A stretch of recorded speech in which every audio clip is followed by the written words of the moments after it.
All right, hello everyone, and peace of Christ to all of you. I hope my voice coming good and clear. Let me know if you don't hear me, and if you don't hear me, even better, because that's mean Shaitan he did pee in your ears, and this is a proof that Prophet Muhammad is a prophet. Because as you know, the only one who discovered that Shaitan he piss in your ears is Prophet Muhammad, and this is actually something very scientifically proven by all scientists around the world. As an example, if you go to NASA, to the Department of Piss, you will find that the NASA they have a door. It says Satan piss in your ears. And that was a very, very, very nice discovery, which is nobody knows about it 1400 years ago. So today we are trying to reach a new discovery, which I'm not sure if this discovery will help you in your life or not. But if you are a person who like keep using the word piss, I think Islam will be very generous with you, and you will be pissing around. Like there is a hadith. It says that the dogs used to enter the mosque of the Prophet of Allah, peace be upon him. Don't forget to say that, we could kill you. And then they pee in the mosque.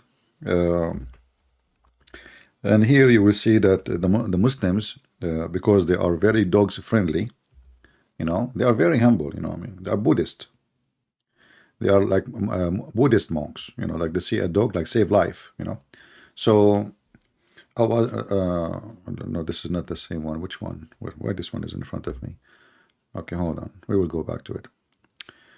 My father said, not my father, his father. Just some people are very slow and confused. I'm reading. Okay, don't say my father said to me. My father was not there. I'm just telling you. Don't later come to me and says your father. You said to me your father said. People they do that. Crazy people.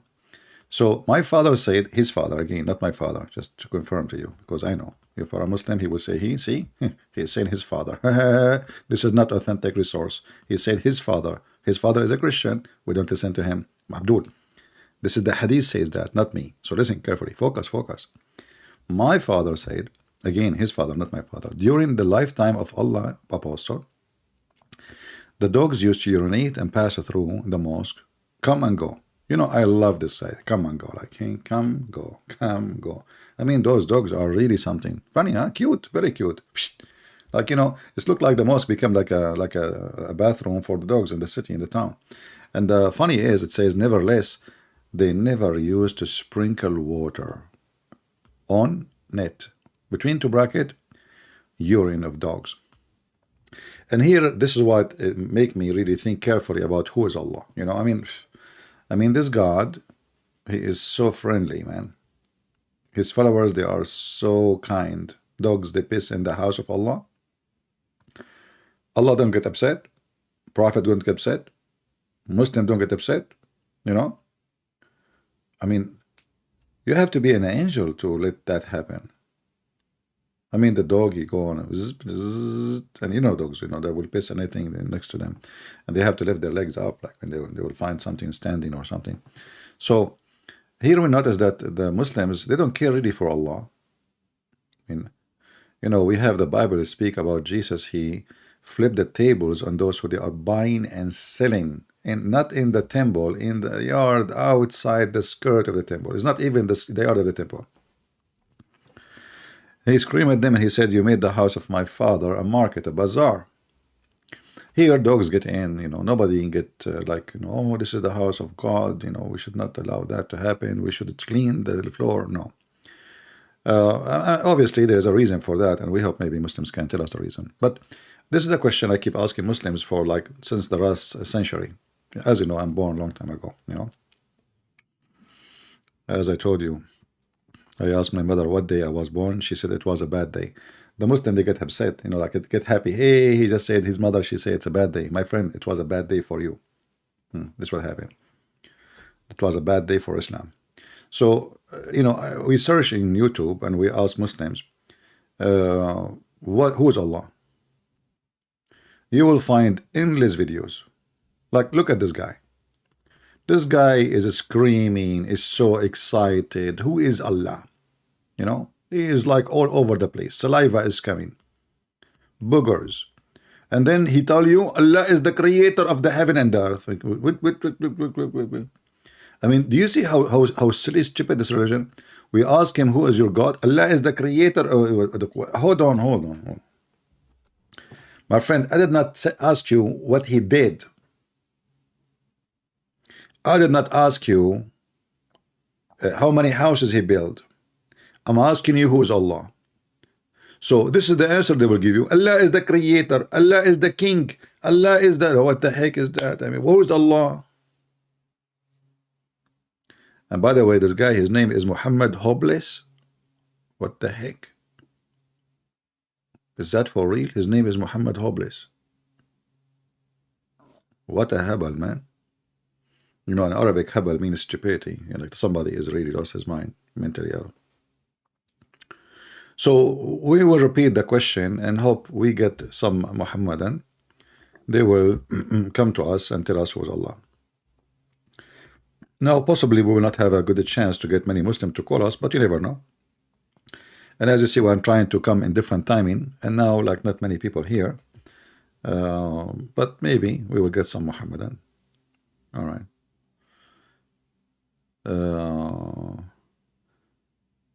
I hope this is the account of CP. Yeah, this is the account of CP. Do we have any Muslim can tell us who is Allah beside that Allah is the creator and the earth of the heaven? And do you have a proof that he is the creator of the earth of the heaven? You know, I can say I'm the one who created the earth of the heaven. What is the proof that Allah created the earth of the heaven? You Muslims are very funny. Allah is the creator of the earth and the heaven, but you do not know how he created the earth. How he can be the one who created the earth and the heaven? We have tons of evidence that Allah, he have no idea. The God who has no idea. No idea God, you know? Like this guy, you cannot even take him seriously. I mean Allah, you know?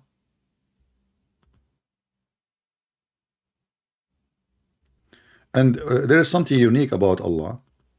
He know what you know and what you don't know. No, he know what you and I don't know you. That's deep.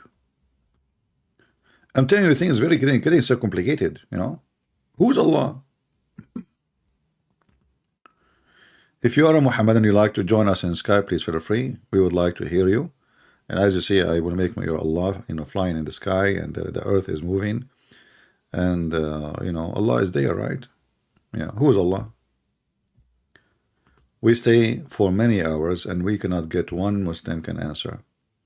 And the Muslim, you know, like if you look at the comment, the Muslim comment, what they will come to us, they will say, a Trinity, Christian believe in the Trinity. And like, there's a Muslim, he's a smart Muslim, he says, is Jesus the Trinity? Look, what the heck? That is the deep question, man. And now the Christian will be in trouble. Is Jesus the Trinity? No, Abdul, Jesus is not. The Trinity is a word to summarize what we believe. There's nothing is called a Trinity, you know, as something we consider it as God. The word Trinity is not God. So Jesus is not the Trinity. And the Father is not the Trinity. The Trinity is not even exist in the Bible as a word. The Trinity is just to summarize for you who we are. You know, we believe in one God, three person. God the Father, God the Son, God the Holy Spirit. So if we ask you the same silly question, is Allah is Tawheed? You will say no. You will say Tawheed is a word, mean unification of Allah. So Muslims are very silly, and you know, they are desperate trying to find themselves a God, and they try to discredit you. But as you know, we laugh at their questions. Yeah, they are silly and they're like a bunch of kids. But you know, those questions can work with somebody who have a low IQ. But your questions will not work with us. Here we smash your God with no mercy. You know? Do we have any Muhammadan here that he dare to call me and tell me who is Allah? Beside that, he is the creator. And he was the one you unify him.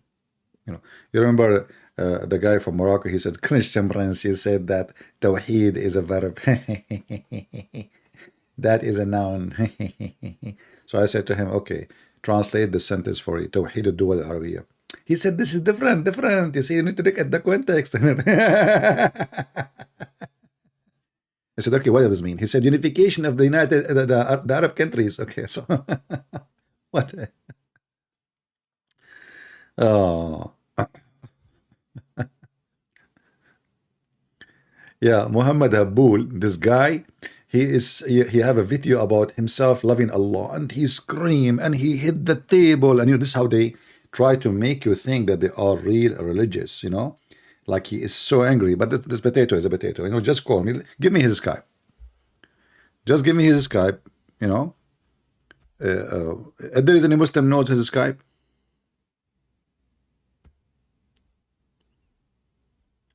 If there is any Muslim he knew any sheikh Skype, any sheikh you want. Big. I want something big, like a big size. Like his beard is really big. Do we have any Muhammadan?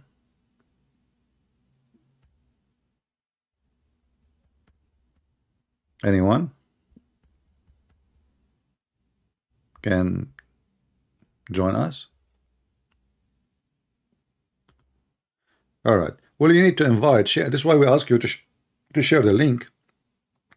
If you want to really enjoy a nice discussion, Abdul, Coin us, someone claim to be sheikh, you need to share the link and challenge Muslim to join us and call. I cannot go everywhere and say, And for me, I cannot just even call people because they will say he's harassing us. The Abdul, he might even divorce his wife. He says, why you are calling me? Are you talking to my wife? So, we have to be careful. So we will need somebody is willing to call me, talk to me. I will call him, no problem. But just tell him, give us your Skype, and we will call you, Muhammad Hobulus. Hobulus? That's something. Any Muslim can tell me who is Allah. We have a Hassan here. Hassan saying you got no clue what you are talking about, buddy. Okay, Hassan, as long I don't have a clue, what about you take the opportunity and you bring your clue and your glue with us and glue your knowledge in our screen? So would you like to call me Mr. Hassan, the guy with the clue? Or you are just a guy, complain, like, okay, Hassan, honey, why we don't have kids? Because, honey, I did not have, Okay, so prove to me that you can have kids. Call me Hassan. I want to see if you have a clue. Hassan, not Hassan. Do you have a clue? Prove it. Otherwise, you are just making a fake statement, and you yourself, you have no clue. And if you don't dare to call me, tell me who's Allah in the text. Okay, I will say you are coward. You don't dare to call me. I'm assuming, and usually when I assume a lot of right things. As an example, I assume. I made a prophecy, actually. Sometime I make a prophecy. I assume that mice, they like cheese. And you believe it or not, they do. How I know that? I think it was inspired by Allah, the cheese god. And the reason I think Allah is a cheese god, he's very cheesy. Each time I read about him, I die laughing. Like I feel like somebody keeps saying to me, say cheese, say cheese. So your God, who is Allah, who you are saying you have a clue, I challenge you to tell us either by calling me, texting me, or telling me in the chat who is Allah. And we are waiting. As you see, you have no idea. You are the one who have no clue. You worship a cheesy God. A cheesy God which is from Switzerland, have a lot of holes and smells so bad.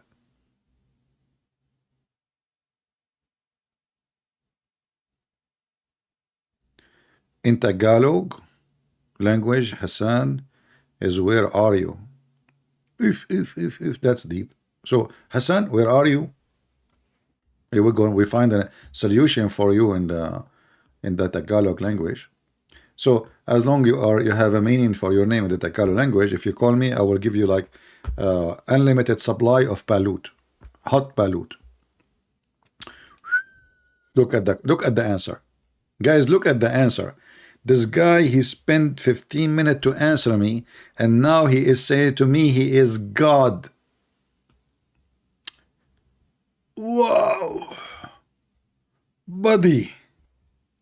I was not expecting such a very firm, powerful answer. So now you are telling me that Allah is God? Really? But this is not my question. I said, who is Allah? I'm not asking you for his job. Or who is Allah? What do you know about him? Beside his what he do for living? Do you know anything? Nothing. You Muslim, you have 99 names and you cannot describe your God. All those 99 names, useless. So who is the one who have no clue? Call me my friend. I have a connection. I have a friend here from the Philippines. We can send you a whole set of balut, and you will be proud, and your parents will be proud about you, and your wife and your kids. They will be, they will hear about your recording for the coming century. Like your kid will grow one day. I don't know how old are you. He will say, Dad, yesterday I heard you speaking to Christian Prince. I'm so proud about you. And you look at him and you say, are you serious? You say, come on, God, always I joke with you. Come on. Is that why you don't want to call? You're afraid that your sons and your children and your wives will look at what you said? Don't worry. I mean, what happened in Vegas will stay in Vegas. Jesus called Allah. Your Arabic in the Bible call Allah. That's deep.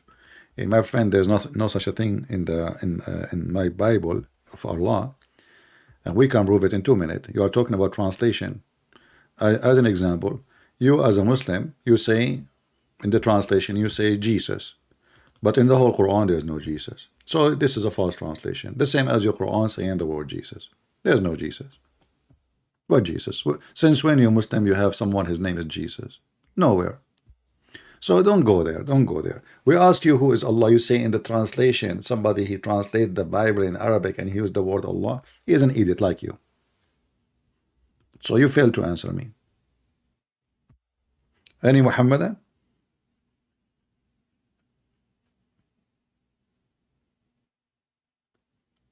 Are you really thinking of a man is capable of fully knowing God? So you are the man who told me just a minute ago you have no clue, and now you are telling me that a man like you have no clue. You forgot what you said to me 2 minutes ago? Isn't it you who said to me, I have no clue because I asked who is Allah? And now because you are in this ability, after searching Mr. Google for 10,000 years, you post this for me. Christian Blends. Do you really think a man is capable of fully knowing God? That's deep. That is hilarious deep. Who is the one who said to me you have no clue? So why you did not say from the beginning that you have no clue? Instead of giving me speeches, just say, Christian Prince, I have no clue. Isn't it this is your text? What happened? So you went to Google, you start typing, and then you come with the answer, we have no clue. And now you are saying to me, we don't know. Right? Do we have any Muslim have any glue or a clue to tell us who is Allah? Beside the silly argument in your translation Bible. This is translation. And we have a proof actually from the Quran that neither the Christians, neither the Jew, they believe in Allah. From the Quran. Isn't it the Quran says that the Christian and the Jews, especially the Jews, they made fun of Allah that his hand is tied up.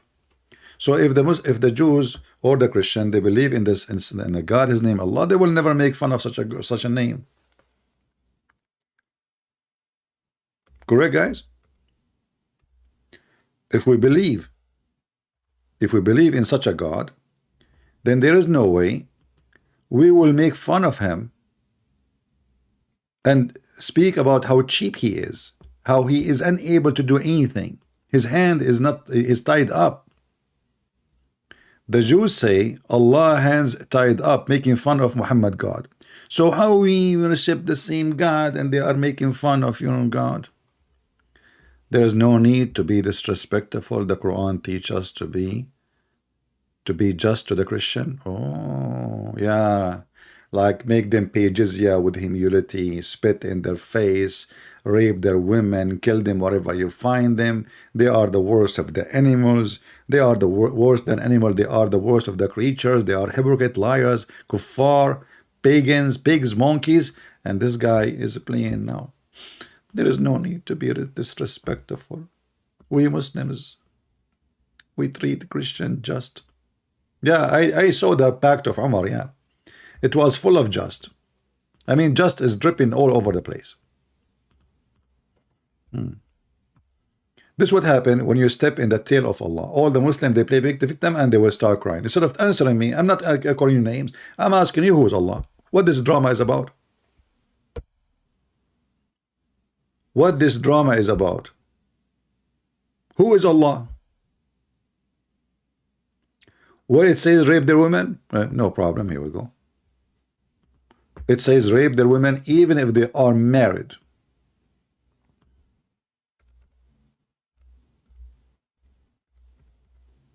Read it. It's in the front of you. Chapter 4, verse number 24. It's forbidden for you women already married except those captive slaves, which means they are married. How you get them captive? Those are our women. Do you see it? Lawful for you to rape them. Those are not wives. Read it says that. Yeah.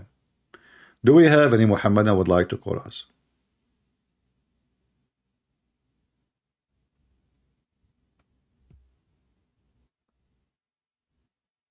Anyone?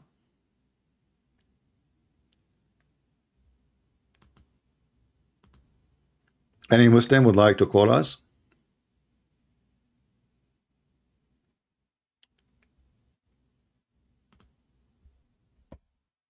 Who is a Muslim can tell us who is Allah?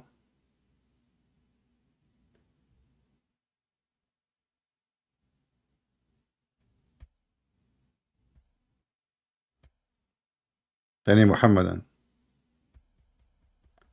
So look at this drama. They don't know.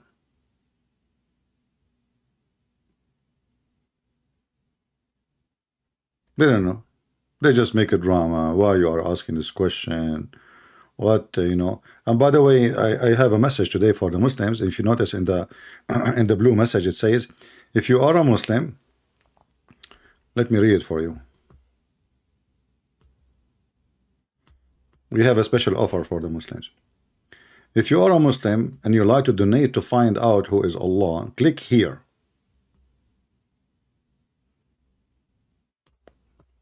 How about this? Who is a Muslim would like to find out about who is Allah? I'm here to help you.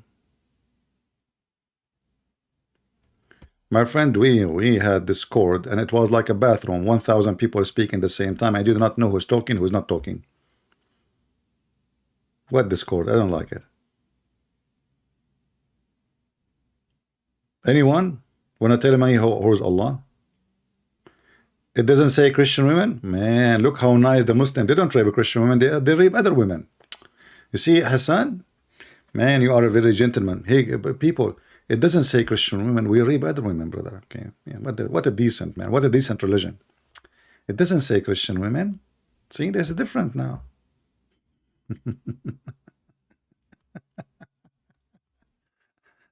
So I agree that they rape women, but you know, no, not Christian women. You are right. Who is Allah?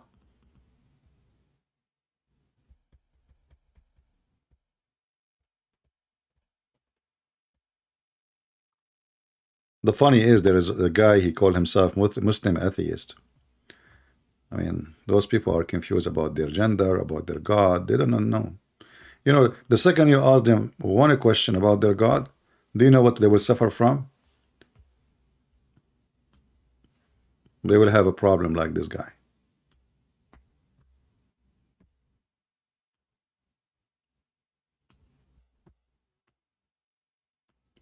This is what our question do to Muslims. Very small, short question, and not even a single Muslim, he have no idea.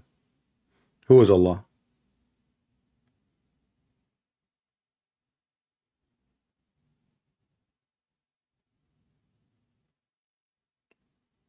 Anyone? This is how all of you feel with such a simple question. We are not asking. This is not like a trinity to explain. It's Allah. Who's Allah? You don't know.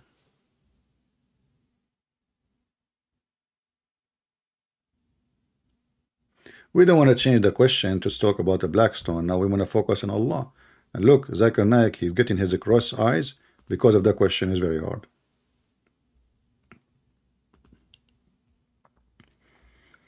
Any Muhammadan? Until now we have 0 Muslim trying to contact us. They are getting dizzy. And all of them, I assure you, they are searching Google right now who's Allah. Where I get the picture? Oh no, this is what happened to Zakir Naik last time when he called me. The camera was on, you know. So I remember, you know, when you call me, and you know, like he said at the end of the conversation, I don't know if you remember. Christian Prince, I have to go because I see some birds flying around my head. I said, what birds? What are you talking about? I said, Christian Prince, do you see any birds? I said, no, there's no birds. He said, well, I see birds. And actually, I see some flying stuff around my head. Okay, well, Zakir Naik, this is not because of the birds. I mean, you are getting dizzy because the question is so hard. Do you know who's Allah? Christian Prince, I can answer you, but now I have a different problem. What is the problem? I told you I'm seeing birds. And I don't know what happened to him since he left. You know, he can call his wife. I have no idea, you know. I'm not a doctor, as you know. The highest degree I have is a driving license. And the guy who gave it to me when I did the exam in America, you know, he told me, do you know how to drive? I said, are you talking to me? He got scared. They give it to me right away, you know, because we're very friendly people, you know. So do we have any Muslim here? You know the definition of Allah?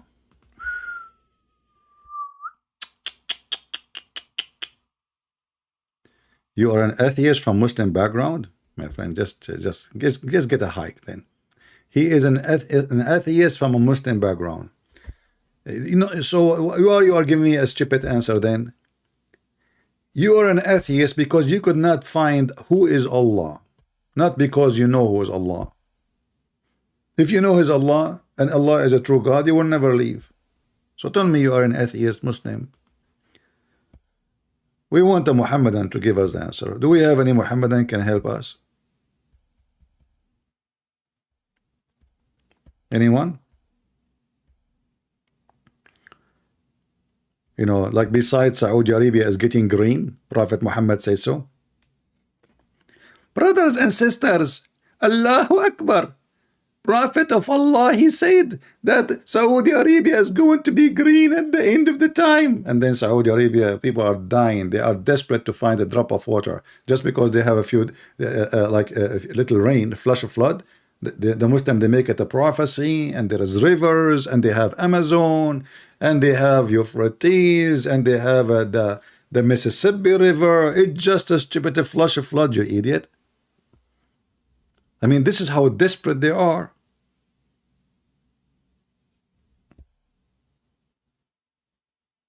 Rivers.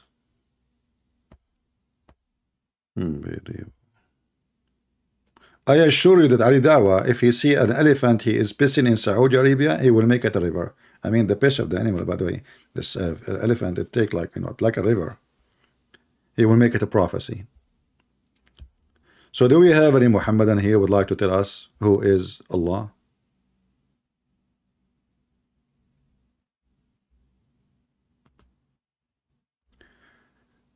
Talking to Muslims out of the religion can be little intimidating without knowing Arabic, because they always throw that in your face. Well, no, I mean, you see, if you are a very well-educated person, you can cover yourself with that, because let me tell you what Muslims they do. You see, when the Muslim they call me and I ask them to read a verse, do you know what they do? They claim that they know Arabic, but in fact they don't. None of them know Arabic. So what they do, they go here.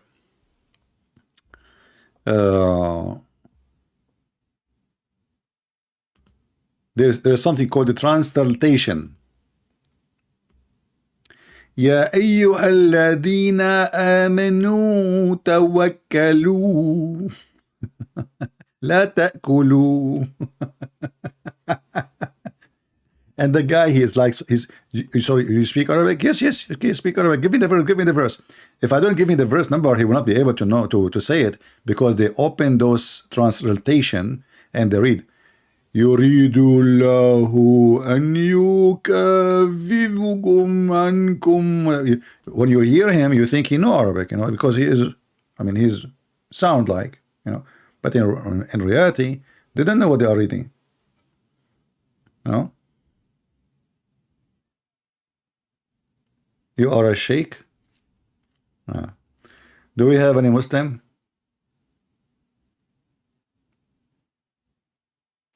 I do not either. Oh, really? Okay, why you don't call me and examine me speaking Arabic?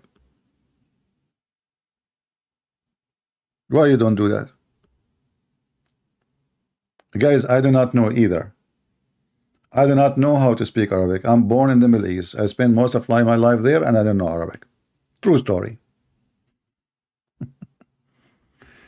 Oh boy. Oh, what you need to do, call me, speak to me in Arabic, have a full conversation with me in Arabic. Let us see who is the stupid here. People will die laughing at you. Instead of picking fight online, why you don't pray to God? Okay, I pray to God to destroy Muhammad. Here we go. Are you happy now? Why you don't ask yourself, why when you pray, you curse people? When a Muslim, he pray, what he pray for? Please Allah, don't make us like the Christians, the lost Christians, and the cursed Jews. Is that your book, Potato? Yeah, let me show you. Muslims are really hypocrite. They try to avoid, they cannot answer us. And now they call us all kind of names. They curse us. All their prayer, actually 5 times a day, they curse the Christians and the Jews. 5 times a day. This is the Quran. This is Tafsir al-Jalalain. Read. Please Allah. صراط الذين أنعمت عليهم غير المغضوب عليهم ولا الضالين. What does that mean? Please Allah, not like the cursed Jews and the lost Christian. Every day, 5 times a day you say it. This is your prayer. Aren't you sick? Sicko. You cannot even pray to your God. The first thing you do in the morning, you curse us. The first thing you do in the morning, before even you go to the bathroom.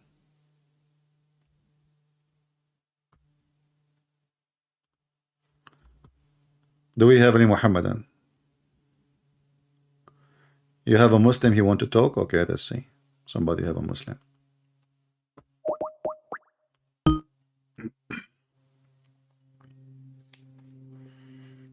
Look like we have a fish. Hello? Yes, I hear you. Can't hear you. I hear you. Do you hear me? I hear you too far. Well, I'm so far, I don't know. Where are you? I'm in America. Where are you? I'm in China. You're in China. Ah, okay. Are you the ex-Muslim who called me before and you left Islam? No. I'm not. Okay. All right. I'm still Muslim. All right. You're still Muslim? Yeah. Oh, because I saw a picture of a boy, so I was expecting a guy to go to speak to me, not you. Yeah, he's my friend. Ah, he's your friend. Okay. Well, he is not my friend, by the way. This guy, he took $5 from me. He'd never, pay me back. Really? Yeah. No, I'm just joking. I wish actually. I wish. But anyway, so what do you want? First of all, welcome, and I'm happy to have you. So you are a Muslim, right? Thank you. Yeah. Yeah. And what does that mean to be a Muslim? Exactly. I will just tell you what my parents used to tell me. I don't have any references. I have nothing. Okay. So what my parents taught me since I was little, they were saying Islam is about being a good person, respect your neighbors, respect your elders, don't cheat, don't lie, don't steal, pray 5 times, and basically that's it. Is it Believe okay? in God. Is it okay if I ask you how old, lady? I'm 27. 27. Yeah. So you are a grown, mature lady. All right. So, Yeah. but you observe in life, not only this is something I learned when I was a kid, but now you are 27 years old, and I'm sure you have a good time. I mean, to find out who you are worshiping. So, don't you want to know? Aren't you curious?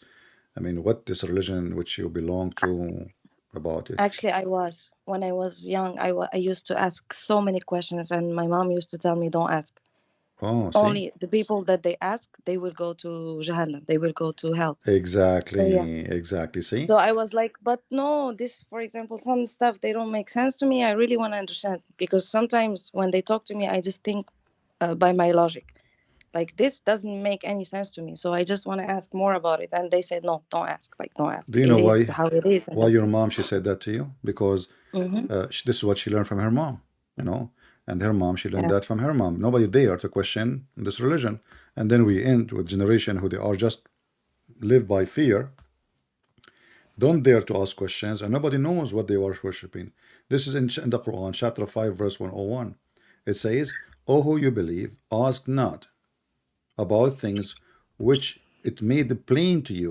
And here you see, uh, I mean, this is the most silly verse to say because I should ask about what is things which is sound plain to me, right? Not about things that are clear. Yeah, exactly. So the Quran doesn't make sense. And your mom, when she said that to you, simply because she been taught this way, she grew up this way, like this is a taboo, don't even think about it. And the second you think about it, verse number 102 says, before you, a community asked such a questions, and they left and they lost their faith. So the second you start asking questions about Muhammad, all right, Mm-hmm. then you will lose your faith. So what do you think about your faith? Do you think really Islam is a base in the little or too much? You know, I'm not sure how much you know.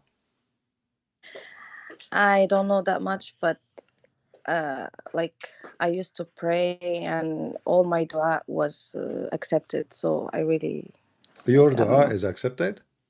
Yes, Like what? If you don't mind to like share. whatever I pray for, like, God, please help me achieve this, and I will achieve that thing. Uh, I know, like look like you are lucky, you know, because The problem that I'm not. I'm a really unlucky because person. my friend, there is millions of Muslims in Somalia and in Africa, and they are dying from hunger, and Allah is not answering their question and their prayer, and they are poor people. They need help. So, you know, if the one who is making is helping you, you know, he is help is Allah. Well, what about feeding those poor? You know, I mean, if he is answering you always, as you say, Yeah. you remind me of a Muslim, but now he left Islam actually. Mm-hmm. Uh, he said one of his most funny videos. This is a Muslim convert. He is like a redhead person. So he Mm-hmm. said, brothers and sisters, this has happened to me all the time. When I go, as an example, miracle happened to me. So what is a miracle? He said, as an example, when I go to the grocery store, and then I arrive to the grocery store cashier, and I found that, as an example, I have to pay $7.07. Mm-hmm. And then I don't have my wallet with me. I forgot my wallet. And then, Mm-hmm. subhanallah, I put my hand in my pocket and I find $7.07. And this has happened all the time. No, this is weird. This is weird. And this has happened all the time. I want to do that. I want to go to the grocery store. I will always forget my wallet.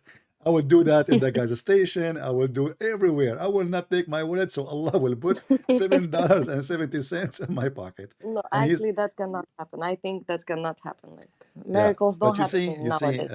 Allah, when you Answer my prayers, like, for real. yeah, but like, how you know this is like happened because of Allah or because you work hard for what you want? Maybe because I work hard, and like, if I fail, I will try and try and try. But also, I'm thinking because of the prayers. Because even my mom once said, I don't know why, but God answers to your prayers. Like, please help me pray for this, or like, make dua for this one, or do this, or blah blah. So Allah, He don't answer your mother prayer, He answer yours. I told her, like, even you are more mu'mina than me, so why he won't answer to you? Like, why you're asking me to pray for you? Like, Yeah, you know, this is, I remember my mother, she asked God to send her a handsome boy. And if I show him how I look like, he will not believe it. You know, she was going to jump from the window when she saw me. Anyway, so it looked like your mother and my mother, you know, their prayer is not being answered. But now, you see, we have a proof that this God does not even exist to answer your prayer. So you are maybe, let us say, because you work hard for what you do and you repeat and you keep trying, then you are successful. But in reality, this God, he cannot help anybody. So if I ask you now, which one you think Allah will help more, you or Muhammad? I think God will help Muhammad alayhi salam, then me. Okay, I like it when you say alayhi salatu wassalam. What does that mean? Salat was like all prayers and peace upon him. Exactly. But why you need to pray in Muhammad if he is blessed by Allah? Is he blessed by Allah or he's not yet? Well, I guess he is. But I don't know what he did in his life that he's like too precious to Allah, and like all the prayers and peace upon him. Like, I don't know why. No, Arabic, sound you speak Arabic, you said Sallallahu Alaihi Wasallam in Arabic, I heard you, right? No, I didn't say sallallahu. I said alayhi salat wa Oh, salam. Alayhi Salatu, and it's the same. Hmm? It's the same. Alayhi Salatu Wassalam, you know, Yeah. but this is a Because prayer, when I but say this is a prayer. sallallahu alayhi wasallam, Uh-huh. I feel it's weird a bit. Huh? Why like God would pray to it? When I say sallallahu alayhi That's, wasallam, yeah. I feel it's weird a bit. That's why I always say alayhi salat wa salam. All right, Like, but you just said something priceless. You said why Allah will pray on him. Do we agree on that? exactly, yeah. Because But like it's God. But isn't Why it God should pray for some right? human being? Right. But isn't it, this is in the Quran? In the Quran it says in chapter 33, verse number 56, and you can see my screen. I don't know if you can see it. Let me switch to English. I Can can you put it. please Yeah. your screen? Yeah, my screen is on, you know. I never used it before. If you go in the Quran here, you know. Okay, hold on. Chapter 33. Inna Allah wa malaikatahu yusalluna ala nabi, verse number 56. ويسلمون عليه تسليما. Yeah. Yeah. I will go to English. Yeah. But and you know, you do not need me to translate. How that can be true. You just agree with me before even I question it, that this is cannot be true. How Allah he pray on Muhammad. And you will notice with me, you see, you are a very like a good person. You told me, yeah, well, it says Allahu yusalli, which means pray. But look at the Muslim translation, how they try to deceive people. They say Allah he sent his salat between two bracket, grace, honors, blessing, mercy, etc. But all of us, we know that's not true, because grace and mercy and blessing, those are totally different word in Arabic. Salah is a prayer. Yeah, but yusalli means praise. Pray. So Allah, and look, they lie too in the translation. It says Allah he sent his salah. That's not true. It says Inna Allah wa malaikatahu yusalluna ala nabi. Correct? Which means Allah and the angels, they pray on Muhammad. And here I will go back to what you said to me, that Allah he answer your prayer. Right? Okay. Yeah. If Allah he answer a prayer, and the second Allah he answer your prayer, do you need more prayer? I mean, to answer your prayer, which is answered already? I don't get what you mean. Okay. If I say, okay, God, make me pass this problem, and then God, he made me pass this problem, should I pray to him again for the same problem? No. Okay. I So would what? just thank him. So why Allah himself could be praying in Muhammad if he is the God and he is the one who can solve any problem? Yeah, that's what I was asking as well. That's my question as well. Yeah, but this is mean that your prayer never been answered by Allah, because simply Allah himself, he is telling you that his prayer is useless. He kept to keep repeating, like you said. You said, I keep asking Allah, praying to Allah, correct? Yeah. Okay, but Allah's doing the same now. Allah is keep praying to do what? He's praying on Muhammad. So praying for what? Praying for good for Muhammad. But this is stupid, because if you are Allah, why you need to pray to anybody? And if I let us say, even for the sake of argument, that this is a honor, Okay, I honor him. That's it. What I will keep doing, I will keep honor him over. I mean, this is silly. If God he honor me, I am honored. If God he have mercy on me, I got the mercy. That's it. If God forgive me, Yeah. I be forgiven. There's no need for God to keep repeating the same thing every day, right? Yeah, that's true. And in the same time, you will see Muhammad he asked the Muslims, and the verse actually in front of us says, "Inna Allah wa malaikatahu." Okay, now the things are getting complicated. If Allah he prayed on me, what the need for the angels? Mm, yeah. Doesn't make sense, right? I mean, who is the highest? I mean, and same time, God. yeah, and same time, angels don't bless you. You see, I cannot bless you. I cannot give you mercy. I cannot. It's God. Angels Only are, God. yeah. Yeah. So, but here now we have two. We have many gods because now the Muslim they keep saying to us we worship one God, right? But if you read with me carefully, you will find that they have many gods because the angels and Allah. And look, in the evil translation here, they separate between Allah and look the word Allah here and the word angels. Look how long far. Yeah. Yeah. But in Arabic, and you speak Arabic, so I'm lucky to have you. It says إن الله وملائكته يصلون على النبي. exactly. So the word malaika is right away next to Allah in Arabic, but in the English they move it far, far away. They made a Yeah. distance to make it like, sound different. But as you see, Mm, it says Allah and the angel, and in Arabic, wow is a harf ataf, correct? yeah. Okay, harf ataf mean like and in English, like Allah Yeah. and. So And what? his angel. Yeah, if I say I don't know what's your name. If I say Christian Prince and let us say assume your name is Fatima. So Christian Prince and Fatima they can cook. That's mean you can cook, I can cook, correct? Mm-hmm. Mm-hmm. That's mean we have the same skills. But here, why Allah need the angels? We're talking about God. We are not talking about the kitchen. Yeah, that's true. So the verse here proving to us that Muhammad is a person placing himself in the place of God. Because if I will try to make a drawing for you in the screen. I like to draw. I was number one in the whole world. Like even Picasso, by the way, he learned how to draw from me. In case you do not know, his real name I call him Bika. But then Mm-hmm. when he became famous, I said, see, so he became Picasso, and he learned from me. So look at what I will show you in the screen. Mm-hmm. Allah and the angels and the believers they pray on Muhammad. So now we will have this. Mm. We will make a circle. This is yellow. Muhammad don't like yellow. The Shia they like yellow, but the Muslim Sunni they don't like yellow. Let us change Why? it. My yellow is my favorite color. Really? Yes. Okay, you like to make me blind, don't you? No. Are you sure the Mossad did not send you against me? Okay.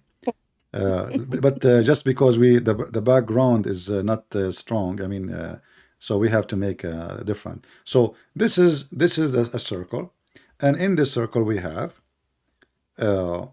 Allah here. This is Allah. We have the angels here, and we have the believers here, and we have Muhammad in the middle, and everybody is praying on Muhammad.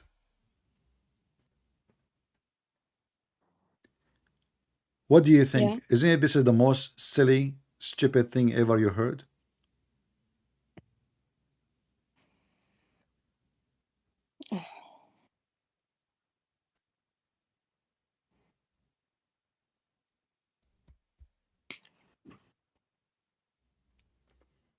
Yeah, actually, that verse shows that the prophet is above everyone. He became the center of the universe, Yeah, exactly, exactly. and Allah and the angels and the believer and me and you and everybody is busy praying on Muhammad. Why? What is exactly the purpose of this? Yeah. What does have to do with God? Why does God is worshipping Muhammad? And the word Muhammad by itself means the praised one, which is an insult to God, because that name should be given to God. Muhammad is not a name for a man, it's a name for God. Only God is the praised one.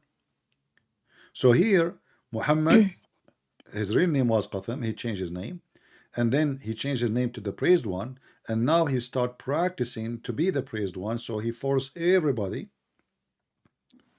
to praise him and to pray on him. And now we Yeah. have Allah, the angels, and the believers, everybody, until now they are praying on Muhammad.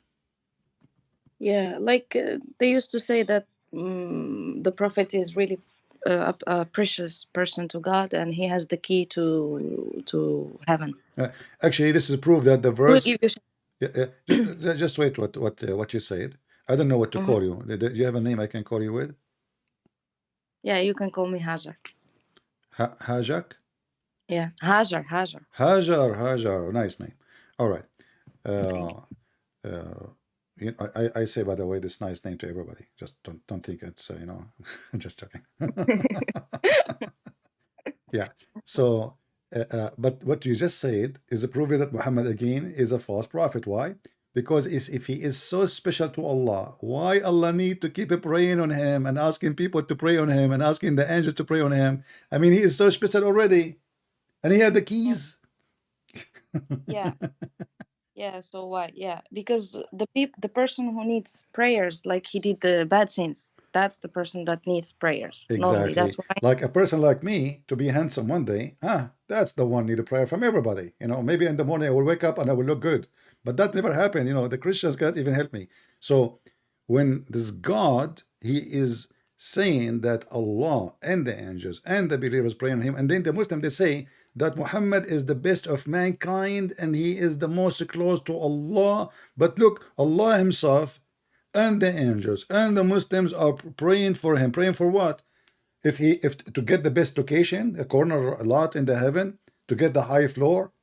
I mean, isn't it the Muslim they say already he is in the highest, uh, and actually there's a verse in the Quran says وَبَعَثْهُ مَقَامًا مَحْمُودًا, and give him a good location, a good honor. So what is this is about? So all the idea of Islam is Muhammad, and Yeah. then if you read the verse before it, the verse before this verse, let us go, verse number 55, you will see something very, very funny.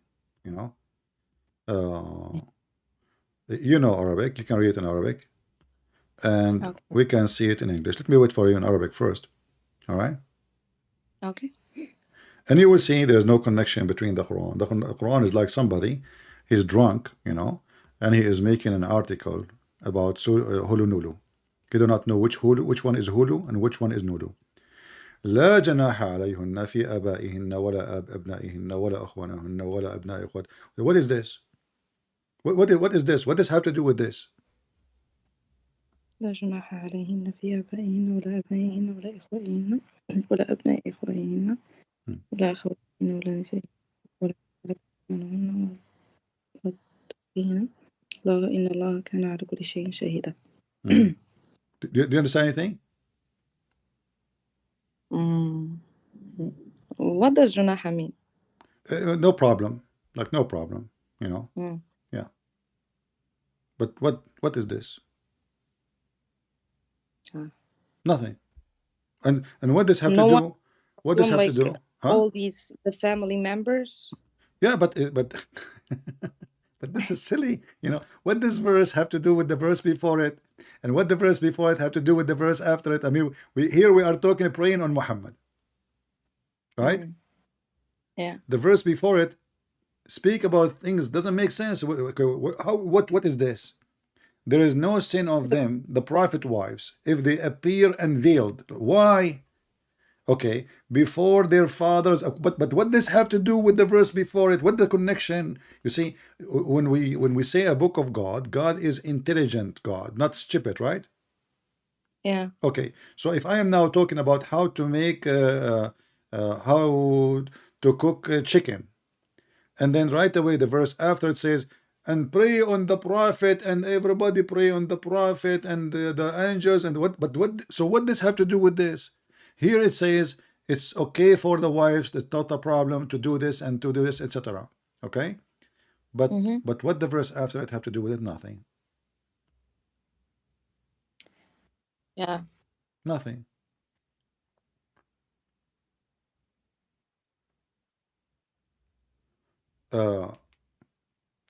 If Muhammad is really a person who knows God and he is receiving this from God, then we need to ask ourselves, what does have to do with the religion anyway? I mean, is Muhammad going to be saved or he's going to hell? When I ask the Christians, say, pray for me. Like today, I don't feel good, you know. But don't know those Christians, they don't pray for me, by the way. They pray like, may God take me, you know, because many of them, they don't like me.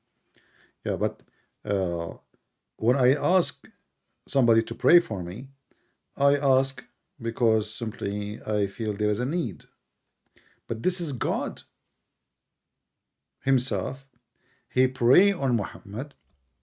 And what is the purpose exactly? Like you can ask any Muslim in the world, ask him what is the purpose. There's no purpose. Doesn't make sense. If he is so important to Allah, then he is already granted the best place. He is already a prophet.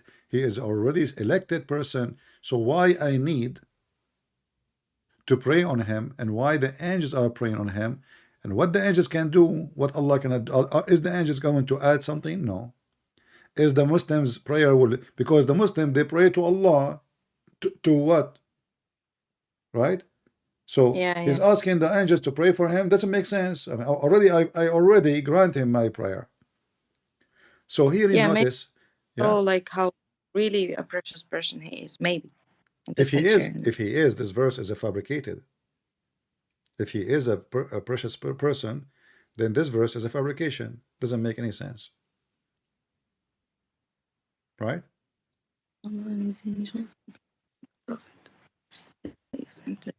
Yeah. Yeah. Do you like to eat at home, Hajjar?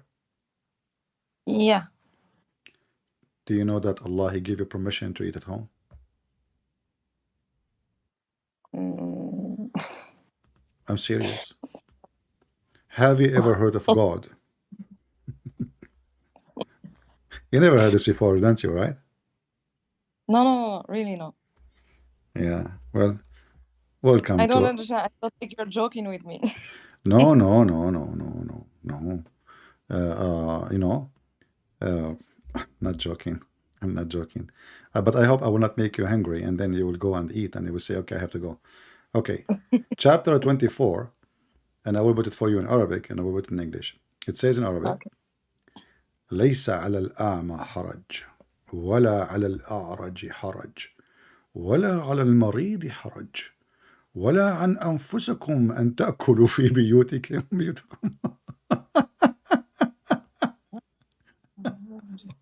What the heck is this?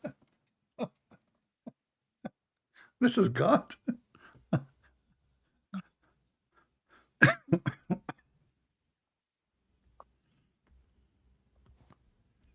This is really God. You can eat in your home if you are blind. You can eat at home if you are a person who cannot walk, correct?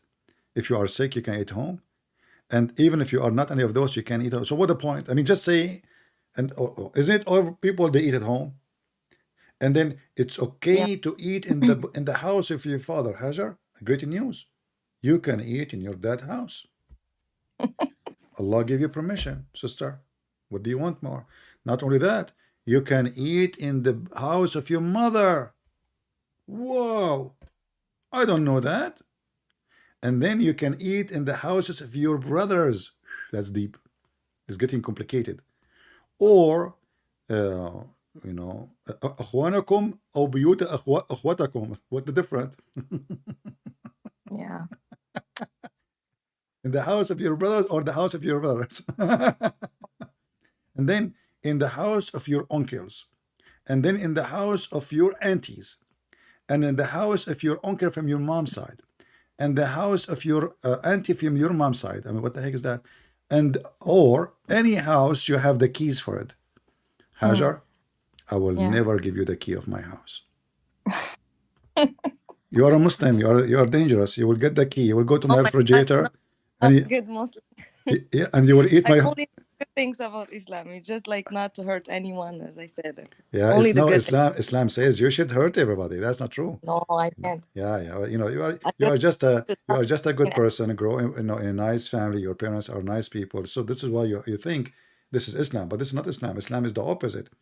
But look at this disaster. I mean, ask yourself a very simple question. Do you think this is really something written in the table of Allah by the pen of Allah? Is that really coming from God? You can eat if you are blind, you can eat at home, and if you are limb and like lame, you can walk. You can eat at home, and if you what so what is that? You know what I've heard? Yeah. Because I cannot judge anything based on my opinion, but I heard that each verse in Quran came based on a question from someone or like came to prove something. Hmm. But that will bring another problem. Isn't it Allah? He wrote the Quran in a protected board before even the whole world is created. That means the questions which is asked and the verse came to answer the question, that means those questions are not made by people. Allah, He made you ask those questions. And this will take us to other problem in Islam, which is destiny. Mm. What do you know about destiny in Islam? We should believe in this whether it's good or bad. Yeah, you have to believe exactly as a part of Islam. You have to believe in destiny, bad or good. But what do you think about destiny? Do you accept destiny? Yes, I do. So why we will go to hell if we are destined to go to hell? I mean, what? Oh my God, this was my question. This was my question. I kept asking my mom Yeah, about this. you know, I You what? know what I was telling my mom? Like I used to tell her, if I am, for example, a really bad person, Hmm. and I am already destined to be in hell. So, like, what can I do to change that? Like, what's the point if I am already going to hell? Why should I turn into a good person if my end is already hell? You know? Not only this, like as long we believe in destiny, that's mean me as a Christian prince, I'm speaking against Islam because Allah He made a destiny for me to speak against Islam. Correct? Yeah, basically, yeah. Yeah, On but that, isn't it it, stupid?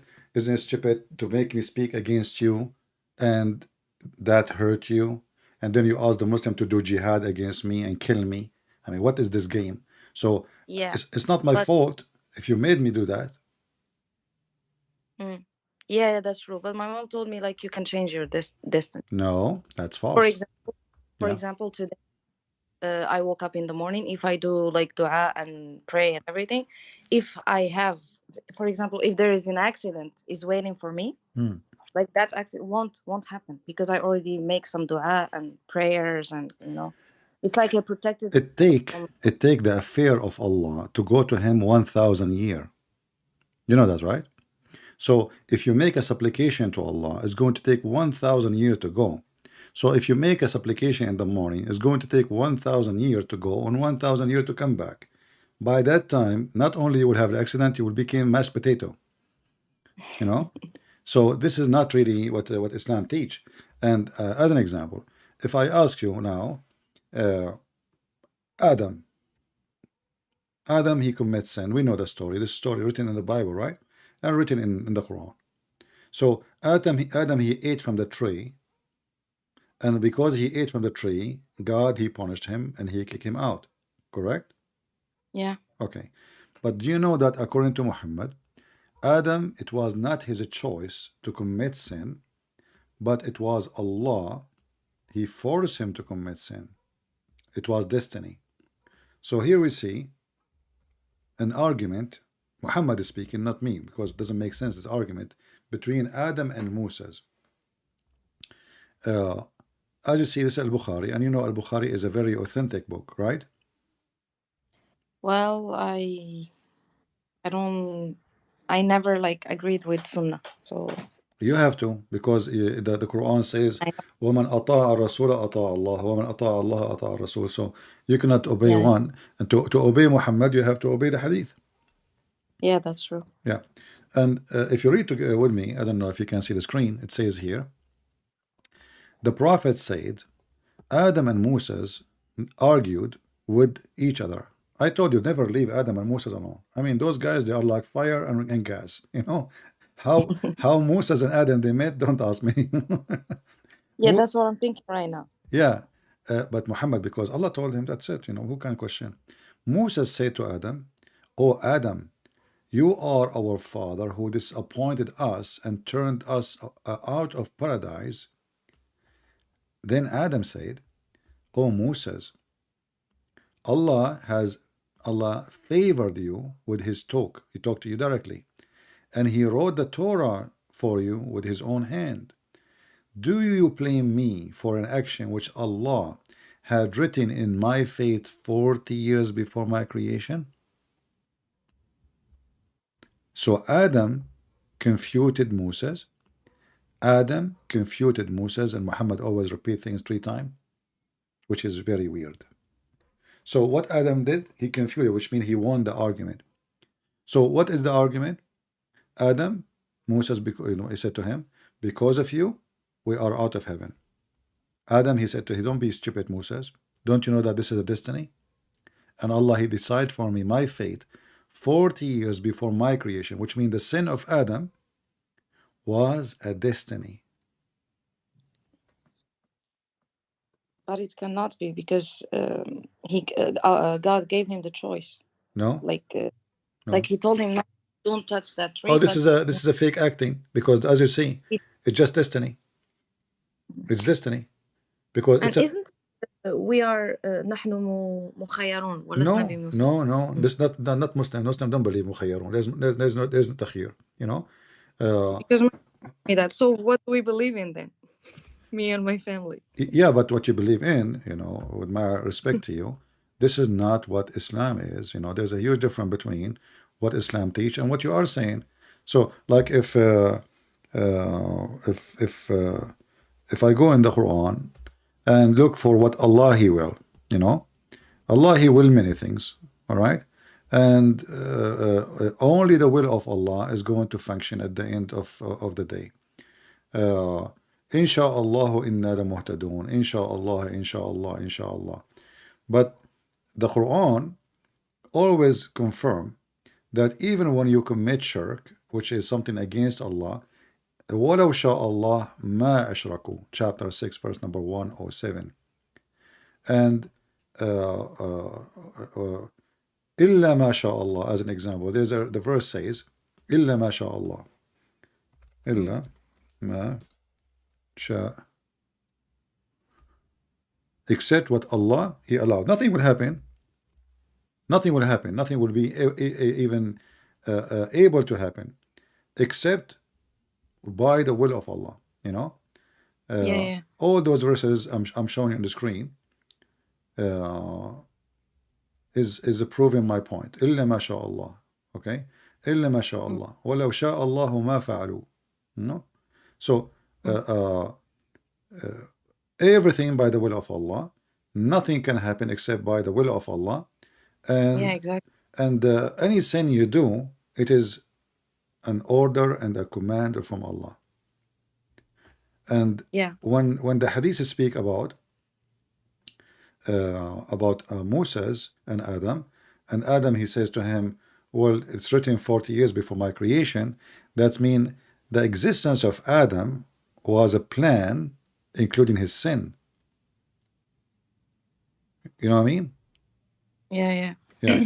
So Adam, you can like review the video. All those verses I'm showing on the screen, all of them speak about Allah, like Sha Allah, huh? Yeah. ولو شاء الله لجعلكم أمة واحدة ولو شاء الله, etc. So all of them confirm ولو one thing. استطاعوا أن يضروك بشيء. I don't remember the verse, but they won't do anything to you only if God wants. So yeah. Yeah, nothing will happen, Which exactly. also I am questioning that thing as well. Yeah.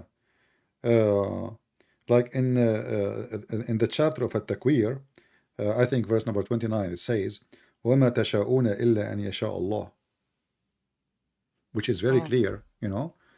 If we go to verse number 29, let me see.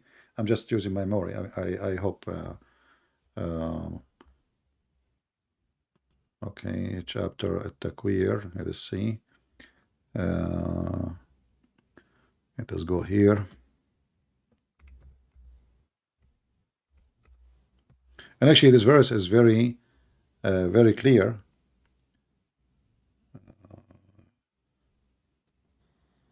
I mean, this search engine is really weird.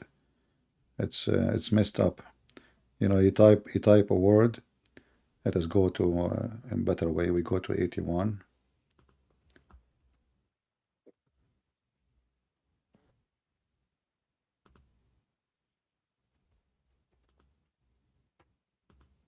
And we go to verse number 29, last verse.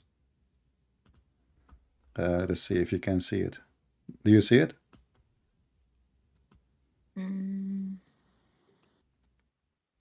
it's bugging. Wait.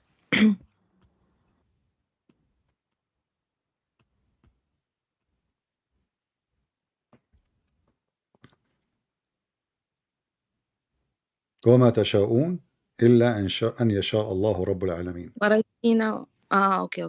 Yeah. So you see the verse before, it says لمن شاء منكم أن منكم يستقيم. أن يستقيم. Yeah, and then he Yeah. says to them, and nothing you wish, nothing like your, you know, your will, except what Allah will.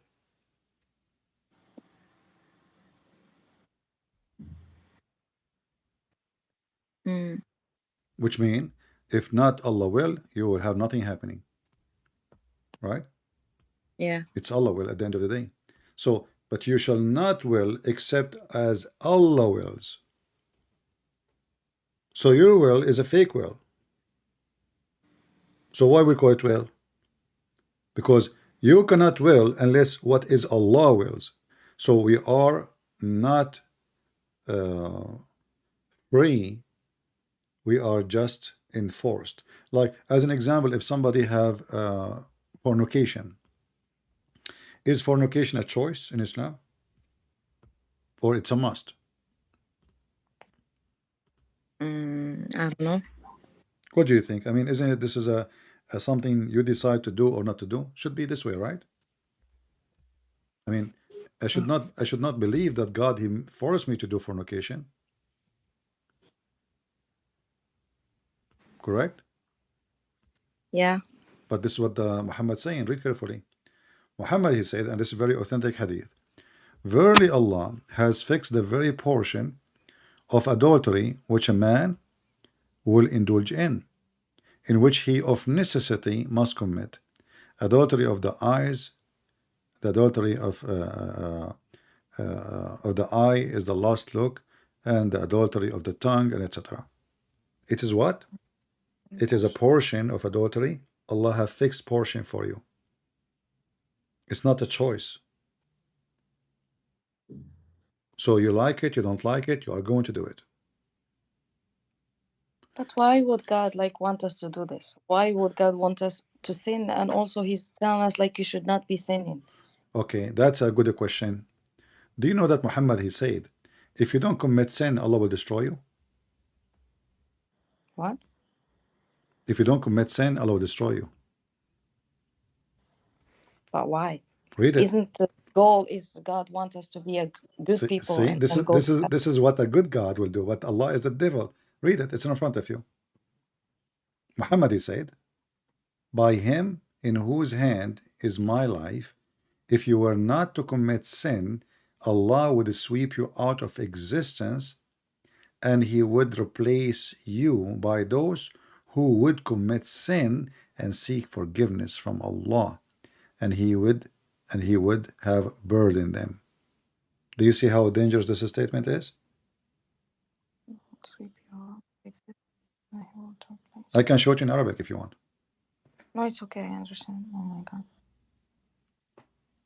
This is hadith, right? Yeah, but this is authentic. This is very authentic. This is Sahih Muslim.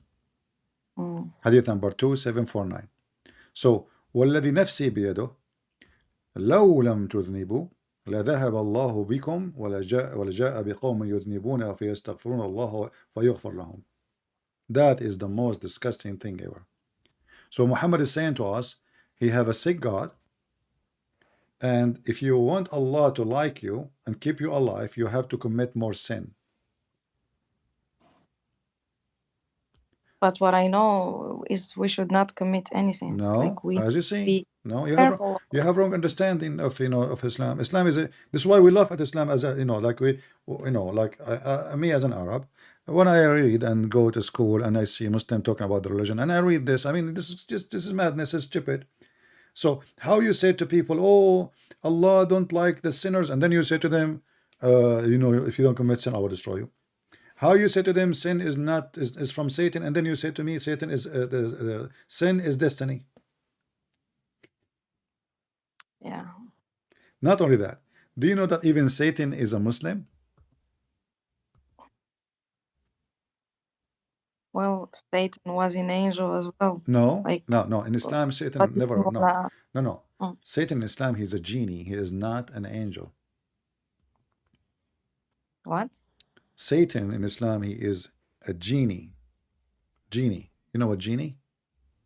Jinn? Yeah, jinn. No. You watch cartoon? Yeah, I do. Here we go. We have something. Me and you, we have something in common. Better than the movie we see in TV. Disgusting. So, yeah. According to the Quran, Iblis, he is the first shaitan, and he is the one who Allah kicked him out from heaven.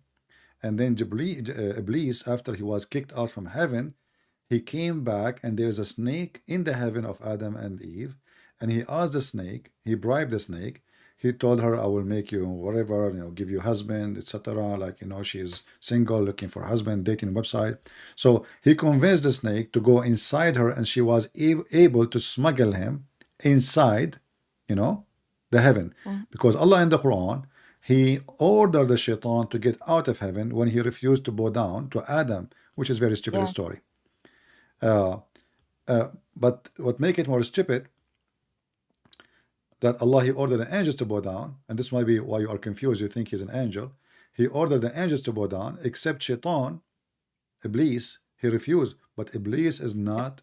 But he was arrogant. He said, like, why should I bow to a human being that you just created? Do you think this is arrogant, or this is a good question?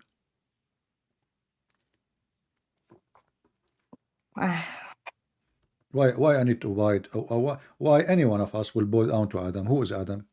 I thought Islam teach monotheism. Isn't it a bowing down is an act of worship? Yeah. So why I want to bow down to a man? And even the angels, they said he is going to commit sin later, and he's going to do mischievement. So what Adam accomplished? Why he is going to be?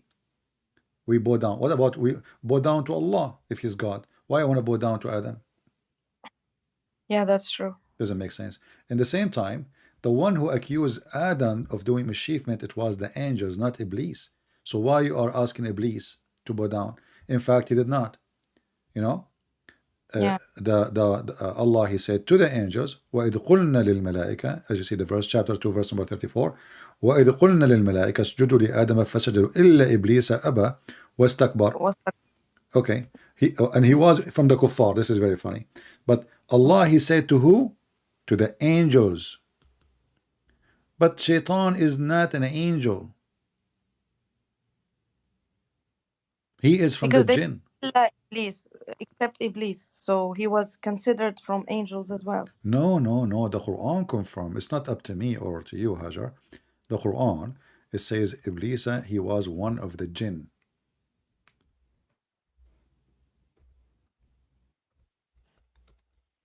Even Iblis, he explained. He said, you created Adam from mud, and I am created from fire. He's a genie. Yeah, right? that's true. Yeah. I know that. Chapter 7, verse number 12, it says, Allah, he said to him, what prevented you, O Iblis, that you did not prostrate when I commanded you? Iblis said, I am better than him. You created me from fire, You created him from clay. But here there's no just. The one who accused Adam to do mischiefment is who? Is the angels. And Allah, He said to the angels, bow down. He did not even mention the word Iblis. So imagine I say all dogs get out, and then I get upset from the cat for she did not leave. I Angels, understand you. yeah, angels and genie are two different creatures. Angels are created from light, genie created from fire, human being Yeah. created from dirt. So three different elements, and angels who they are made from light, it should be higher than the man. Because isn't Allah Yeah. light? Yeah. That means the angels they have the same nature of Allah. So how you make the one who have the nature of light bow down to the one who have a nature of a dirt? Same time, the angels did not do anything wrong. They told Allah, are you going to create someone who will do mischievement? And Allah, He told them, I know what you know not. And He told them, He asked Adam to read all the names, and He said to them, okay, علمنا آدم الأسماء كلها. I know that verse as well. you remember it? Yeah. But don't you think this is the most stupid cartoon ever? Did you notice the mistake here in the verse? Well, yeah, actually, now you're showing me some stuff that I never noticed before because I'm just reading without like noticing stuff. Without focusing. But look what happened, Hajjar. Do you have a dog at home? No. I don't have one too. Okay, what do you have at home? Do you have a cat? No. Okay, I don't have a cat too. I like dogs actually, but I was beaten by one. Then I started to be scared of them. The dog, he did bite you? Yes. And you are saying to me, Allah, He answered your prayer? Is that one of them? No, it's not. Now, come on, I got you busted now. Your prayer is working for sure. But I don't pray every day. I don't like say Dawah. Yeah. Excuse. Yeah, you pray to Allah and a dog. But you know what happened to me? It's close to your story. I prayed to God and then a lion, bite me. I went to the zoo. I put my hand like inside. I forgot myself. I was talking to a friend, and I was like get excited, and my hand go inside the thing, and the lion he cut my hand. But thanks to Allah, I have 3 hands, so I have 2 hands. Anyway, true story. Yeah. So look what happened here.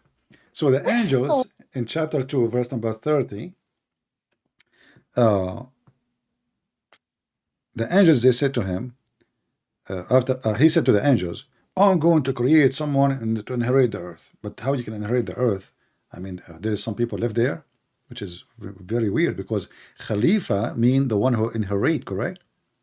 Khalifa, caliphate, So I'm going to create someone who is going to inherit the earth. They said, will you place therein someone who will do mischievement and shed blood? And we are the one who glorify your name. Allah got upset, and He said to them, I know what you know not. And then Allah now, He went to His office. He's upset because they told him,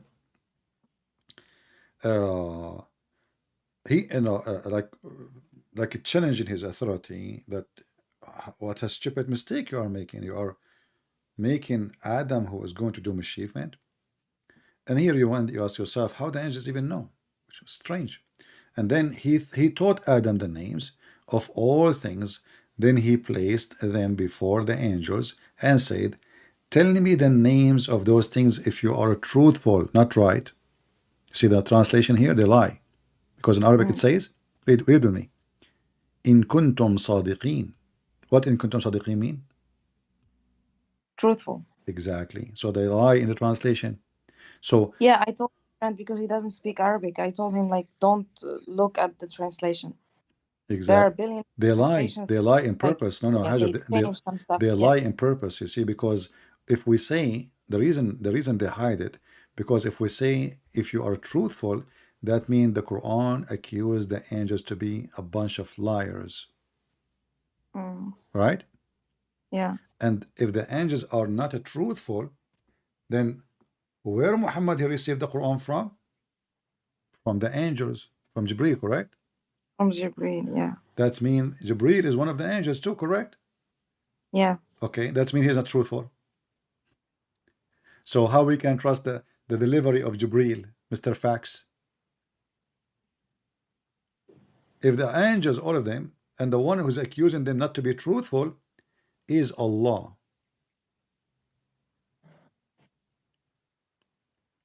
And then Allah, if you look with me in this story here, this is why I ask you if you have a dog or a cat. Do you know why I ask you if you have a dog or cat? No. Okay, what about if you have a rabbit? I don't have any pets. And you are making it hard for me. So, okay, so if I have a cat, let me put a picture of a cat in the screen. And I ask you, Hajjar, what is the name of my cat? Let us see what you will say. What you will say to me. I don't know. What do you mean you don't know? You have to know. You cannot do that. I can't know. No, you need to know, because let us say now you are the angel. I will put you in the place of the angel, all right? And I will put this cat in front of you, and this is my cat, and I will ask you, what is the name of my cat? You cannot tell me I do not know. I mean, you are doing the same as the angels now. So are you sure you do not know? No, I don't know. Okay. This cat is called Fufu. Oh. And Allah, He put the cat in the front of the angels. And He asked them, what the name of this cat? The angels, they give up. They told him, do. They said no. Shushu, no. Hoo, no. Cuckoo, no. Joe Biden, no. Trump, no. So they give up. And then Allah, He said, okay, you know what? I will tell you, you lost. Fufu. And this is how Allah, He proved that He is God. Because He knew the names of the cat which He gave her the name. Are you with me? Yeah, I am. Do you understand what happened? I am. Do you agree with me? This is the most stupid, intelligent trick to prove that you are God by the name which you gave. You are the one who named the cat. Wow. Is it possible that this silly stuff is coming from God? Like, what is the name of my dog? You do not know the name of the dog, so I'm God?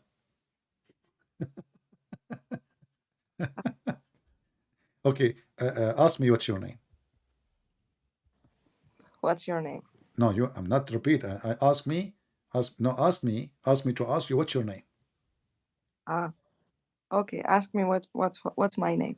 Okay. No, you're not getting it. I'm saying ask me to ask you what's your name. So like say to me, what is my name? say to me, what is my name? I will tell you I'm God. Your name is Hajjar. How I know? Takbir.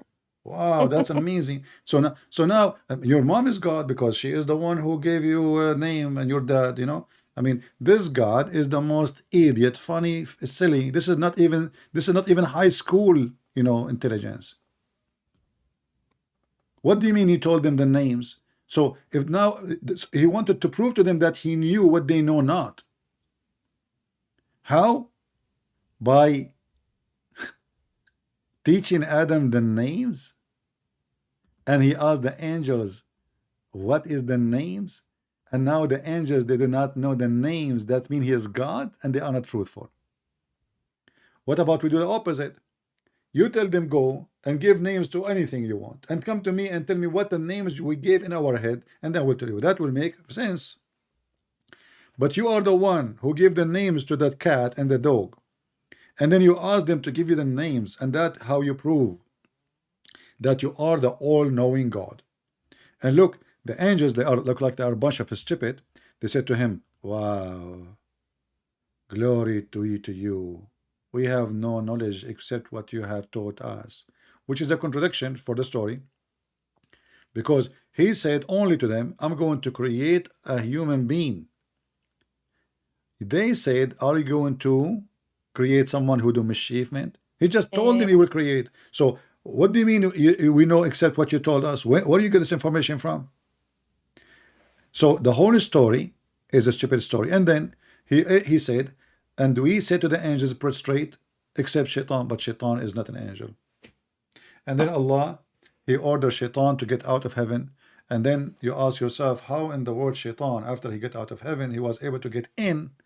Because this has happened before Adam creation. Remember, right? Adam is not created yet.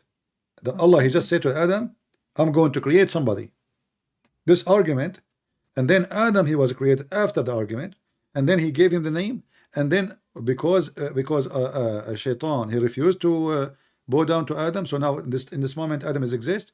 Allah, He ordered Shaitan to get down, you know, out of heaven, because he refused to bow down. So how Shaitan get inside the heaven again, and he whispered to Adam and Eve.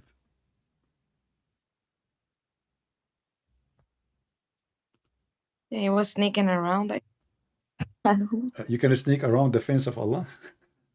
No, you can't. This is so confusing, like for real. Oh my God. This is not confusing. This is, come on, Hajjar, you are just trying to let yourself No, say feel what. you feel everything you like you've heard. It's It's crazy, isn't it? This is not from God. I mean, this is a book. This is a book of Mickey Mouse cartoon for kids, like 6th grade. This is not a book for adult. This is just a silly cartoon.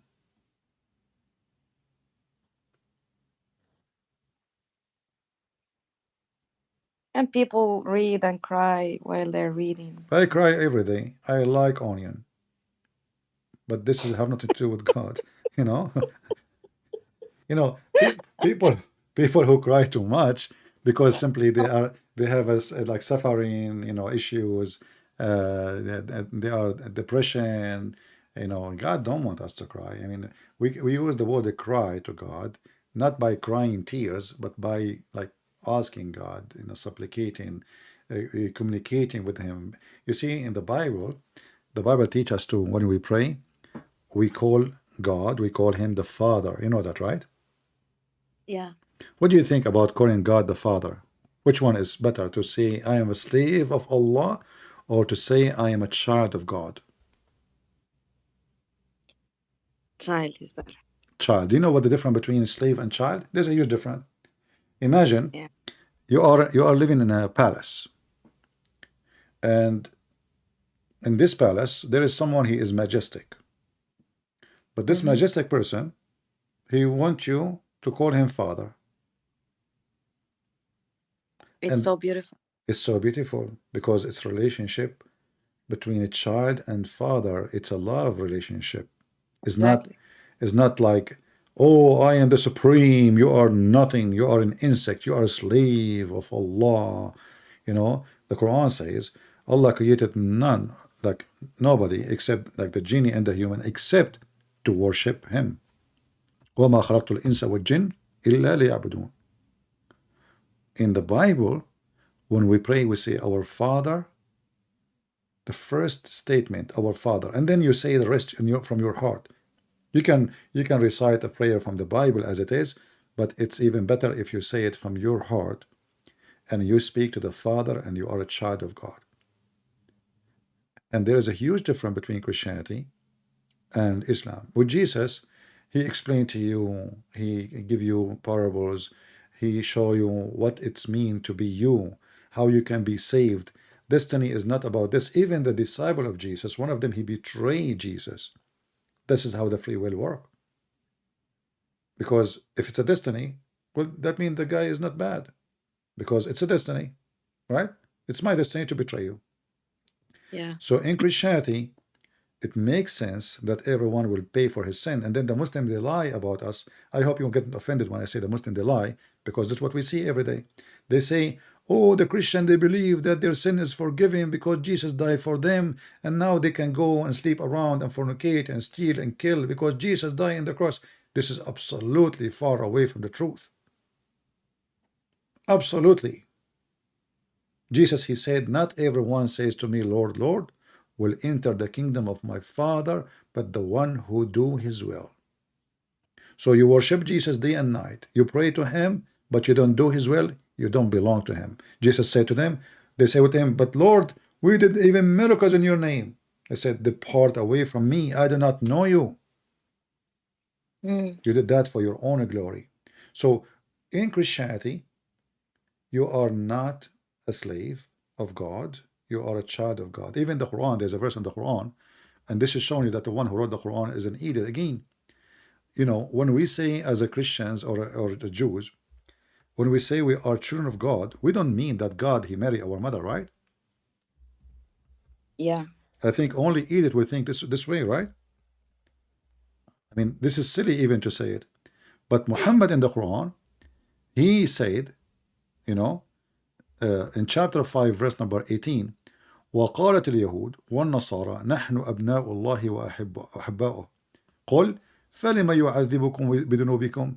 I mean, look at this stupidity. What does this have to do with this? The Jews and the Christians, they say, we are the children of God. Say, supposedly Allah now is being smart. Say, well, if you are, so why he punish you for your sin? Have you ever heard of cities? Do the father punish his kids if they do something wrong? He does. Yes. Actually, if you don't do it, that means he's bad father, right?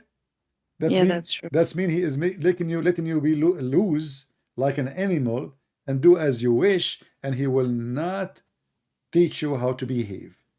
And he said, how come he punish you for your sin? He should punish us for our sin. So Muhammad, obviously, he get it wrong. And not only that, he continues saying, nay, you are but a human being. So Muhammad, he think by saying we are children of God, he think we are saying they are like God. He had, he married my mother and they have a son. It was as me. Nay, you are just a human being. Those who has a, huh? I want to ask you something. I can. So based on your research, your understanding and knowledge, what do you think? Like the Quran is what the Quran was written by who? So and those words like from who? Yeah, you see, first of all, I believe that the Quran is not written by one person. In certain part of Muhammad life, there's a guy. His name is Waraqa ibn Nawfal. I don't know if you heard of him. Waraqa is the real father of Muhammad. And even when Waraqa died, Muhammad, he tried to commit suicide many times. And this is telling you what is the relationship between Muhammad and Waraqa. And not only that, it says in the hadith that when Waraqa died, even Muhammad stopped receiving Quran. And here we need to ask ourselves, do you think that God will be infected by a death of an old man? His name is Waraqa. Who is he? He's nobody, I mean, why a revelation will stop coming? Because Waraqa, he died. This is Sahih Bukhari in front of us, and I will put it for you on screen. It says here, it's explained who is Waraqa, and he was, etc. Waraqa was a son of, etc. uncle of her father, Khadija, and then he became a Nasara, the Christian, Nasara, and he used to write the Arabic writing, of the gospel. Do you see it?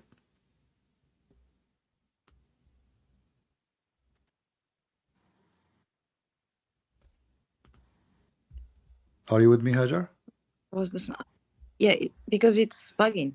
Waraqa was the son of her uncle, her father's brother, during the Islamic period became a Christian, and he used to write in Arabic writing. He used to write the gospel. Oh. That is the Quran. Yeah, because there are a lot of similar stories between what's in the Bible and what's in the Quran. Yeah, but this guy was not writing really a gospel. He was writing a new. This guy is a Nasara. He's not a Christian. Nasara, they don't believe that Jesus was crucified. So they are not Christian. This is why they are called Nasara. Nasara have nothing to do with the Christians. So Muhammad, he is the son of this man, and not the son of Abdullah. Muhammad was born 4 years after Abdullah's death. So how he can be his son? It's impossible. So as you see here, Waraqa was writing a gospel, and this is telling us a different story now. Because if the Christian gospel was corrupted, why Muhammad praised this man? He is a good man and he is writing the gospel. Well, if the gospel is corrupted anyway, no. So here, this guy is writing a gospel which is creating an idea for Muhammad, preparing him to be announcing himself as a prophet. And here you will notice that this guy is an old man. When he died, it says here, when Waraqa died, let us see, here we go. But after a few days, Waraqa died, and the divine inspiration was also paused for a while, and the prophet becomes so sad, and we have heard that he intended several times to throw himself from the top of the high mountains. And every time he went up to the top of the mountain in order to throw himself down, Gabriel would appear before him and say, "O Muhammad, indeed you are the messenger of Allah in truth." Whereupon this, his heart would become quiet and would calm down and return home. And whenever the period of coming inspiration used to become long, he would do the same as before, which means he go to the mountain to throw himself. But isn't it, this is a clear sign that Muhammad is mentally ill too? I am a prophet. Okay, and now God did not give me a revelation for 2 months. Why I need to jump from the top of the mountain? Yeah. And I keep repeating this. Look, it says many time, and whenever the inspiration become long to come, he do the same. And then Jibril, he go to the mountain and he tell him, "Please, Muhammad, don't jump, Habibi, come on here. What do you want? Barbies? I will get you Barbies. What do you want?" So this is stupid. This is not a guy who is a mature. And they say that Muhammad became a prophet after the age of 40. So we're not talking about a guy, he is 16 years old kid. We are talking about a fully grown man. He is already now close to his 50. So why he want to kill himself? And isn't it killing yourself against God too? Yeah, it is, because the soul is too precious to God. Not in Islam. We should Not in Islam. any. No, not in I'm Islam. talking about Islam right Yeah. now. But as you see, wherever you go in this, I cannot even call it a religion. Wherever you go, this is really stupid. This religion is stupid. You know, if a child is a baby, an infant, you like children's? Yeah, I have a baby. I have a. Oh, you have a baby. Well, let us Yes. pray to God. He will not be like me. Okay. So now, She's. she's a girl? Yeah. Okay. I pray to the Lord to keep her for you and see her one day growing and became a bride. I mean, and you will be proud of her. So look with me, Hajjar. If a child is a baby infant and died, do you think should go to heaven or go to hell? heaven.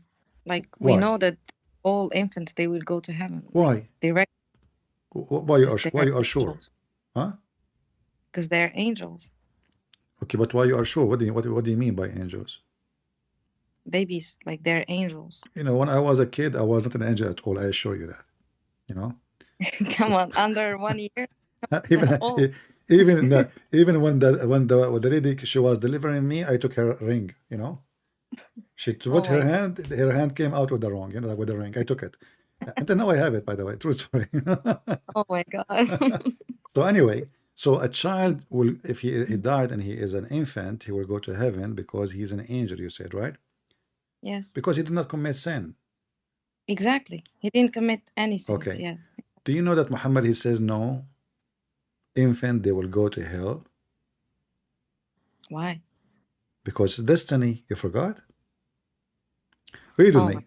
Muhammad and Aisha, they went to a funeral. And this is the book of Sahih Muslim. Aisha, she said to Muhammad, I can show it in Arabic. Choose for me if you want it, not in English. I'm still seeing there is happiness for this child who is a bird from amongst the birds of paradise. Yeah. That's what I see now. Yeah. Okay, let me open this one here. I will click in this one as long you are seeing. And you can read better. I will zoom out a little bit. Okay. Read it. Go ahead. If you can read it loud, please. Which one? The one you will see now on the screen. You're moving. God's messenger? No. So you're still. So which one? I will highlight it for you. God's messenger was invited to a funeral. Ah, okay. God's messenger was invited to the funeral of a boy who belonged to the Ansar, and I said, Messenger of God, This one is blessed. He is one of the young ones in paradise. For he has done no evil, being too young for that. He replied, it may be otherwise, Aisha, for God has created some to go to paradise doing so when they were still in their father's loins, and he has created others for hell doing so when they were. What? Can you believe it? Is this? Oh my God. Yeah, this is Sahih. This is Sahih. Here we go. Sahih. See? Sahih. There's no question about it. So, a baby child, Aisha, she is like you. She thought, oh, this is a child. He's an angel. He's a asfur. You know what asfur mean? You know? Sparrow. He's a Yeah. asfur. You know? She's talking about an infant. Like translation here says, you know, boy. But Aisha even described him that he is very young to the point she called him a sparrow. You know? So, he is a asfur from asafir al-jannah. Even I'm surprised that in the translation they took that word. Look, in Arabic, you see it. It says asfur. Asfur min asafir al-jannah, correct? Yeah, in English they don't say he's a sparrow. It disappear. You see, guys, why we cannot trust their translation? I mean, they took the Yeah, whole yeah. sentence off. I know about this. Like, no one can trust the translation. Yeah, Yeah. but That's why I don't like to read the English part. I always like read the Arabic but you part. know, like you are lucky you speak Arabic, but and the rest of the Muslims in the world they don't speak Arabic. Exactly. Like when I told my friend, he told me, so I need to learn Arabic in order to read Quran. I said, yeah, Yeah, because you should not trust any translation. Like exactly. most of them are So you just. see, guys, listen to her. This is Hajjar. She is a Muslim. This is not a Christian prince saying to you, and she is a witness. They lie in the translation. They cut Yeah, sentences off. Look, yeah. in this translation here, they say it's a bird. In that translation, there's no bird. So, what do you think? A child who did not even reach the age of committing sin. He is a bird. He is a sparrow in heaven. Muhammad, he said to Aisha, what are you talking about? It might be otherwise. Because Allah, He created people who go to hell when they were in their father backbone, not actually lions, as it says. It says backbone, aslabi abaihim. So Muhammad is teaching that you can go to hell even if you are an infant, and But you I can might, accept that. might go to heaven. So Aisha, she thought he would go to heaven guaranteed. He said, no, no, no, no. That this has nothing to do with committing sin. It's a destiny.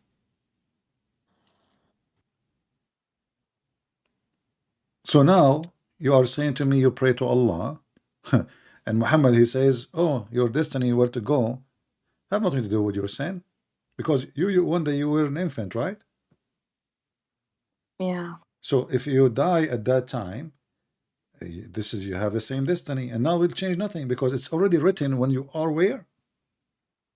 In the backbone of your father as a semen. It's written for you already where you will be. But I don't know. as you It's see, not. somebody saying to me you are an ex-Muslim. No, she isn't. She is not an ex-Muslim. She is not an ex-Muslim. No, I'm still Muslim. But I hope she will become ex-Muslim soon.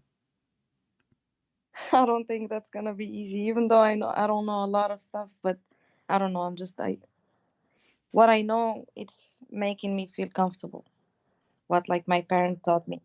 What Even you, though like everything you're showing me now, it's confusing. but But as I say, Azhar, I'm not showing you. I'm not making speech, right? it's there. Like, I know it's there. It's exactly in the It's in front of front. your face. So I'm not making things up. I mean, this is Yeah, I so know. clear. I know. And there's other hadith actually. Muhammad he said that there is he speak about how Allah he created the baby. You see, it says like from the backbone of your father, you are created to do or what to do, what not to do, where to go, to heaven or to hell. But Muhammad he made it clear that you might do the act of people of hellfire all your life, and then what is written by Allah for you will take over and you will go to heaven. And the opposite, You know, Mm. if you read this one with me, it says here. Let me wait for you. Let's see which one.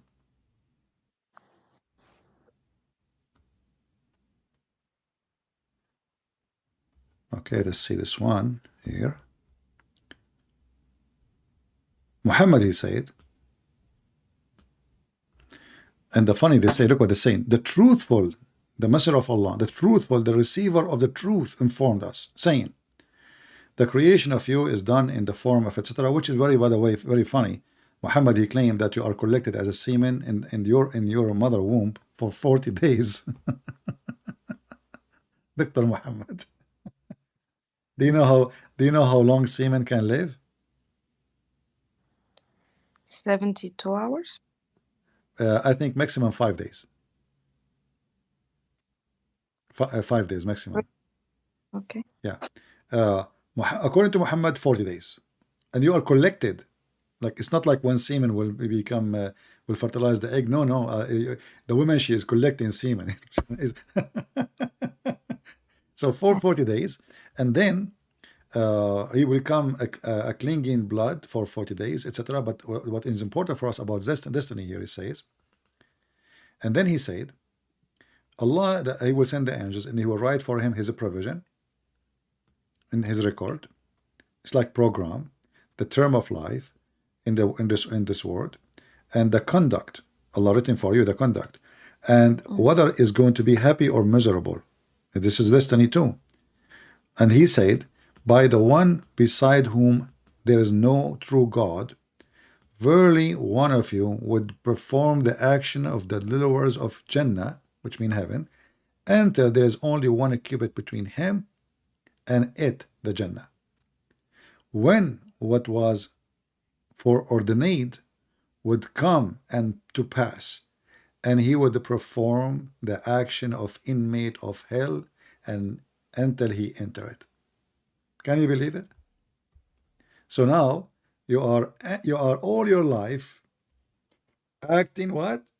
As a people of going to go to Jannah. You pray, you do Hajj, you do Jihad, you hate the Christian, you kill the Jews, you kill the Hindus, practicing a good Muslim.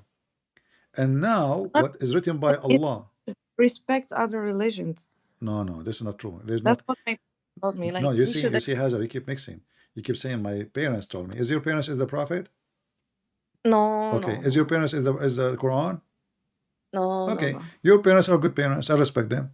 But this have nothing to do with the truth. The Quran called the Christian pigs, monkeys, kuffar, najis, kal an'am. We are worse than like animals, cows. Kal an'am. You know? What do you mean respect to Christians? Since when? Isn't it the Quran But says يدفعون there is, الجزية عن يد وهم صاغرون? What was and once? also like there is a verse saying like you should kill them. So I really don't understand. Like No, you see, some verse Muhammad, like you should Muhammad, he respect, come, Muhammad when he kill. was weak, Muhammad when he was weak, he did not say right away kill the Christians. You will notice that when Muhammad at the end of his life, when now he's having an army, he said, Wait, sorry. So you're stating that the Prophet, yeah, peace be upon him, wrote the Quran, right? Muhammad, he did not write anything. I believe Muhammad, he was making a statement. You know, there is something the Arab they have is called Saja. Have you heard of it? Saja? Saja? Yeah? Saja No. al-Quhan? No. What does it mean? Saja is like speaking in a certain, like it's like a rap music. So like you say, give me a sentence, I will give you Saja. Give me something in Arabic. A sentence or what? Give me a sentence to make a, like say something to me in Arabic and I will answer you. I will make Saja about it. الإسلام جميل. الإسلام جميل وهذا كلام مضل وغير فضيل فيه من الظل ما هو قصير وما هو طويل وكأنه it's a just you know, it's just a rap, like, you know, so it is not, this is what the Quran is. The Quran is Saja. So yeah, this is not poetry, this is Saja, so which is like way lower than poetry. So Muhammad was making Saja, and there is many many people in the time of Muhammad, it was a very famous way the Arab used to discuss together. They said even they talk the whole night this way, saja. So Muhammad, he was learning from many famous people. Like there's a guy, he was a very big, like big fat man, but he is the best in saja. Muhammad, he used to listen to him. And here you will see in the Quran, Muhammad, in the Hadith, even Muhammad later, he forbid people to practice that, because if they do that, they are making Quran. And here in the Arabic it says, هذا من إخوان الكهان من أجل سجعه الذي سجع. Do you see it? I still don't see. I only see Abu Huraira reported that two women, the tribe. Yeah. Well, it's going to come to you, So the Arab, they used to do the saja, and Muhammad, the Quran is a saja. So Muhammad, he is not really writing anything. There is some he learned from Waraqa. Waraqa, he died, and now Muhammad, he continue. This is why you find the Quran have too many different. إنما هذا من إخوان الكهان من أجل سجعه الذي You see it? And here the translation is speak about that this is like a kind of a speech which is nice, soothsayers. They translate that, the brothers of soothsayers. So this is a very well-known speech the Arabic used to practice, the Arab, and people love it. And Muhammad, he just did the same. And then after that, he forbid anyone to practice this, because that will be making Quran. And this is why the Quran is useless. The Quran is meaningless. Uneducated person. Huh? The Prophet was uneducated person. No, this is not true actually. The Muslim, when they say that, this is because of their ignorance. You see, when you say to me he wasn't educated, based on what? You mean like he never knew how to read or how to write? Okay, first of all, education have nothing to do with being able to read or write. Because I can learn from somebody educated. He can read and learn, and I put it in memory. But this is not even the issue. Nowhere in the Quran it says Muhammad do not know how to write, how to read. But because the Muhammadan always, they have a very awkward understanding for the religion. They say, it says in Arabic, An-Nabiyul Ummi. Yes. But Ummi doesn't mean, the Ummi is coming from the Bible, Gomai, which mean the people who have no book, the pagans. If you go to chapter 2, verse number 78, it says, and there among them illiterate who know not the book. Do you see it? Not yet. Yeah. It's going to come to you. Yeah. Chapter 2, verse number 78. وَمِنْهُمُ أُمِّيُّونَ لَا يَعْلَمُونَ الْكِتَابَ إِلَّا أَمَانِي. So who is the Ummiyin? Is not the one who don't speak Arabic or don't know how to read Arabic or to write. The one who do not know the book. The book of what? The book of God. But in Arabic, Ummi means uneducated. No, mean ignorant. And actually the word Arabic Ummi is coming from the Hebrew, which means from the Umam. The Umam. So the Jews, they are the chosen people of God. So anyone else is not from the Jews, he is from the Umam, which means from the nations. He is not from their nation. He's a stranger. So Ummi, like, in Arabic we say, you say what you call your mother right? Yeah. Okay, is coming from what? And there's Umam, correct? Umam. Is mother, Umam is nations, correct? Yeah, that's true. Yeah. Why? Because you belong to someone else. So you belong to your mother. That's where you came from. And when when it's about society, you belong to that society. You belong to that nation. So the Quran make it clear that those who do not know the book are the Ummi. Which book? The book of God. And this is why you see the verse after it says, we to those who write the book with their hands. So obviously he's not talking about people who they are illiterate. How they are illiterate and they are writing book by their hand. So this is why in the Quran call us what? Ahlul Kitab, people of the book, correct? Yeah. But is it possible that all the Christians since time of Muhammad they know how to write, how to read? No. There's people who poor, you know, not everybody can afford to learn and etc. education. So, but still we are called the people of the book, and the Quran make it clear why they are illiterate, because they do not know the book. Which book? The book of God. And you can read the interpretation. So nowhere in the Quran says Muhammad is illiterate in the meaning he do not know how to write, how to read, but Muhammad is from the Gomai. He is a pagan. As an example, different verse I will show you. Chapter 3, verse number 20. It says, فَإِنْ حَاجُّوكَ فَقُلْ أَسْلَمْتُ وَجْهِي لِلَّهِ etc. And then وَقُلْ لِلَّذِينَ أُوتُوا الْكِتَابِ وَالْأُمِّيِّينَ. Do you see it? This is clear now. Yeah. So the Quran's separate between two groups.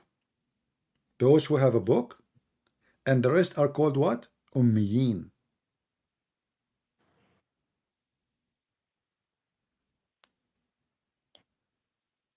But Ummi and Ahmad, I don't know. No, it's just relax. Focus with me in the verse. Mm. And وَقُلْ لِلَّذِينَ أُوتُوا الْكِتَابِ, those who have been given the book, and the Ummiyin. So what we have two groups, correct? So those who have been given a book, he did not call them Ummiyin. But doesn't mean they don't know, they know how to write, how to read. They are just given a book, which means us, the Christian and the Jews. The Christian and the Jews, those who are given the book. The rest are ummiyin, because they don't have a book. They are ignorant. Ignorant about what? Ignorant about God.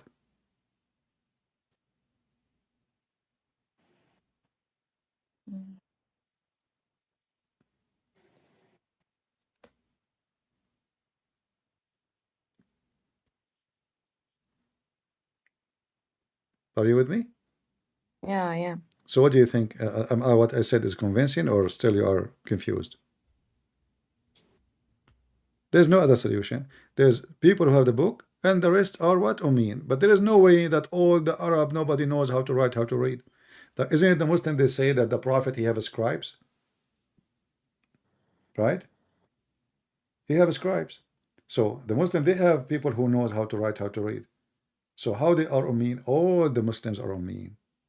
Yeah, you make a point. I'm not making point. I am proving a point, you know. And we have tons of verses, but the Muslim don't read. This is why I say, yeah, the Quran is right. The Muslims are illiterate. They are illiterate. Chapter Yeah, actually, 3. we do like with the closed eyes. Yeah, you know, I nobody want. I mean, it's in front of That's you, what and it's still. How come I am a Christian and I see it, and the Muslim don't see it? You tell me. Look, because that's what we know. I think inside us, we just need to read and not question. You know, just read and that's it. You don't yeah, even but have to shouldn't I understand. understand what I'm reading? Shouldn't I think? Shouldn't I use my brain? I was, but yeah. Yeah. If you read here, chapter 3, verse number 75, it says, among the people, etc., the one you can trust with, etc. And then he says that they say, what we have to do with those ummiyin, those illiterate? Who are they, the illiterate? Those who they are not Christians and Jews. The Quran repeat the same thing again. And what the translation, read with me for the illiterate ummiyin. Read it. This is the Muslim translation. These ignorant pagans. Do you see it? No, I'm still seeing among the people of the book are some. Okay, it's going to come to you. This is chapter 3, verse number 75. So those people of the book, they say, what we have to do with those ignorant pagans? This is translation for what? Translation for ummiyin. There's no call on us with these ignorant pagans. Right, that all lie against Allah. They know it.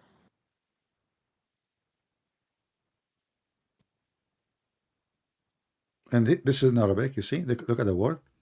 Al-ummiyin. You see it? Not yet. Yeah. So in the translation, even the Muslim, they translate, because this is what it's meant. Ignorant, and which mean pagans. So they are ummiyin in the meaning of what? In the meaning of ignorant. Did you show the Arabic? Yeah, I'm showing it in Arabic. It's going to come to you. Oh, okay. And here it says in the translation, ignorant pagans.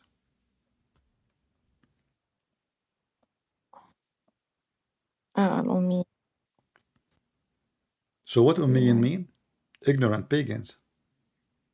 Mm. So when the Quran says Muhammad al-Ummi, it's saying Muhammad the pagan. This is exactly, he's ignorant. This is not about he do not know how to write or to read.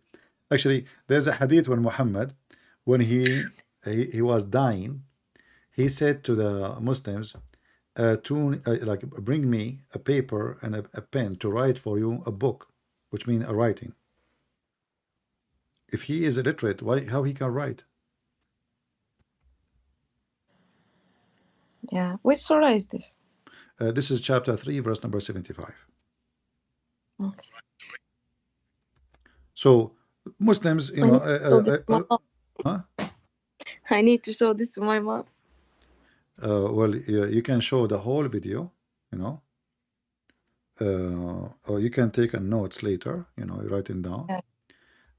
And Muhammad in the hadith, he says, bring me a pen and a paper to write for you, you know, I write for you a writing which you will never be misled after. This is the last thing Muhammad he did almost before he died. Actually, the last thing Muhammad did before he died, he did pee. The last thing, you know, he did pee. But the reason I'm mentioning this now to you, that Muhammad he asked for a paper, because that will prove when the Muslims they say that Muhammad was illiterate, that is far away from the truth. Here we go. You can read it in Arabic. It says, فلما اشتد بالنبي صلى الله عليه وسلم وجعه, he said, آتوني بكتاب أكتب لكم كتابا لا تضلوا بعده. قال عمر إن النبي صلى الله عليه وسلم غلبه الوجع وعندنا كتاب الله حسبنا فاختلفوا وكثر اللغط. So how Muhammad did not know how to write, he's asking for a pen and a paper.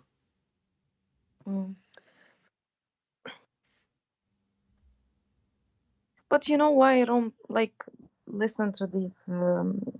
Why I don't follow the Sunnah? Because it's always حدثنا يحيى بن سليمان قال But the حدثني Quran is the same. The Quran is حدثنا. No, you see, you're mistaken. The Quran is حدثنا. Do you have the Quran with you? Yes, I have. Okay, there's a page, it's called page A. Page A, look for it. It says this Quran. I don't have it in English, like I have it in Arabic. In Arabic, I'm talking about Arabic one, not English one. The Arabic one, page A, ألف يعني ألف, you know. It says هذا القرآن يوافق رواية حفص ابن عاصم ابن etc. according to Uthman, according to the Messenger of Allah. Same. You don't have Quran. رواية حفص عن عاصم. عن عاصم, exactly. You see it? Do you see it in your hand? Do you have the book now? Yeah, I'm reading. So this is exactly what I said to you. According to, correct? على ما يوافق. I wish they are saying actually according to على ما يوافق, which is an agreement of what Hafs said. Who is Hafs? Hafs is the person who exists 200 years after Muhammad. And not only that, Hafs was accused, and his father, both of them, to be scammers and thieves. If you go right now and type in Google, Hafs كان كذاب, he was a liar, you will find tons of hadith about Hafs. That his hadith is even rejected because he is a fraud. So your Quran is coming from Hafs, and his father is even bigger scammer than him. This is his father from not his real father, his stepfather, Asim. You don't have Quran. So you think the hadith is different from the Quran? You don't have Quran. The whole Quran, here we go. Like look at you, Hajjar. How many years you have the Quran with you? All your life you have Quran, right? Yeah. But did you ever check the page that I told you about before? No. Why? Never. Why? First time. Why? I Why? don't know. Because it's just the beginning, like it's not surah, so I never thought of checking I it, you want to know. teach you a lesson today. Don't skip a page. Exactly. Never. Because the first page is going to expose the rest. So we don't have Quran. Who is this guy Hafs? Is he I mean, why even his name is written there? So Yeah, you don't have the Quran. And not only that, it says according to the recitation, not the book, correct? oh my God. Yeah. So it's not a book, it's just a recitation. But okay, at that time there's no radio and recording. I mean, can you guarantee like letter by letter you take recitation from a guy? What if you make mistake? Same time, what is the Yeah, book? exactly. Mm. Why there's no Because book? just put a line of people, make a big line, and then say a word to someone. It will become another word if you hear from the last one. So it's always changing. That's why we have Especially in Arabic, exactly, yeah. especially in Arabic, like And in all languages, actually. yeah, no, Arabic is very. I mean, we study Arabic all Oh, our life, and then when you read, you might make a mistake. mm, yeah. I will give you an example in the Quran. Do you know that the Quran speak about the seven sleepers? Seven what? Seven sleepers. What is that? Seven sleep. Well, supposedly there's a bunch of Ah, yeah, Christians. yeah, yeah, yeah, yeah, yeah, yeah, yeah. I know, I know. With the dog, right? Yeah, with a dog. In fact, Mm. there's no dog in the Quran. There's no dog. I mean, this Quran is most funny. This is an example of what happened when we speak about the language. So Muhammad, he heard this story from the Christian. This is a fiction story. This is in Surah Al-Kahf. Yeah. This is a chapter of the cave. Yeah, but this is a Mm. fiction story. Muhammad, he took it, he put it in the Quran, and now somebody asked him, Prophet of Allah, how many people was in that story? Muhammad, because he is the Gomai Ummi, he is not educated. سيقولون ثلاثة رابعهم كلبهم ويقولون خمسة سادسهم. Yeah, yeah, yeah. Okay, what is this? Look at this. So I imagine I ask you, okay, Prophet of Allah, this is story is long time. How many there were? So I say to you, some they say there are three and their dog is number four. First of all, in Arabic and in English, this is wrong. You cannot say there are three and their dog is number four because dog is not a human. Yeah. You don't count him as number four. Right? Like I can say three children and the fourth is their mother. That makes sense. Right? But Yeah. you cannot count the dog as number four. And then, okay, and some they say they are four and their dog is number five, and some they say they are five and their dog is number seven, and some they say they are seven and their dog was number eight, and then say only Allah knows. Look, what the heck is that? Do you see it? Say Yeah, yeah. only Allah knows their. Is that a secret? Are we talking about a nuclear weapon? I mean, they ask you, okay, at that time, how many there are? Yeah, there is no specific answer. Yeah. But did you ask yourself why? Because he doesn't know. He doesn't know. So he's trying to be smart, to avoid to give him the answer, and they will get him busted. So he said, some they say, like imagine you go to exam, and then the teacher, he says to you, 2 plus 2 minus 5 divided to 61, etc. Blah, blah, blah, blah, blah, blah. And then I say, okay, teacher, I will give you the answer. Some they say the answer is 17. Some they say it's 7.1. Some they say to avoid getting the zero. Because it's not me who's saying that. No, I say some they say. Yeah. This is not an answer from God. Especially the one who's talking is Allah. And to make it even more stupid, look what he said. Not only he says, my Lord know the best their number, he says, and a few others they knew. So if even there is people who knows the number, and Allah he knows, why you don't tell us the number? So what is the answer now? Maybe because he didn't get the wahi. He isn't. What?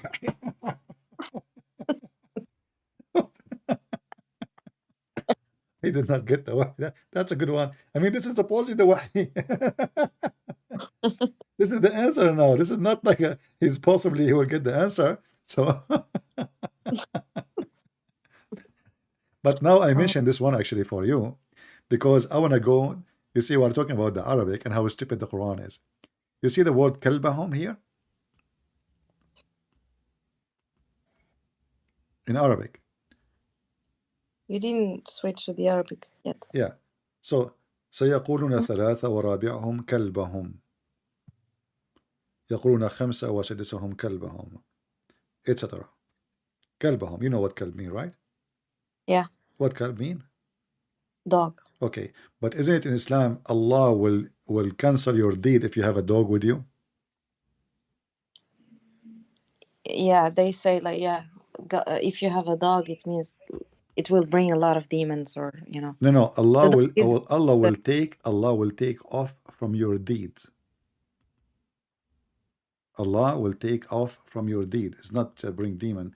He will take from your deed. So if we go and to the hadith, we will find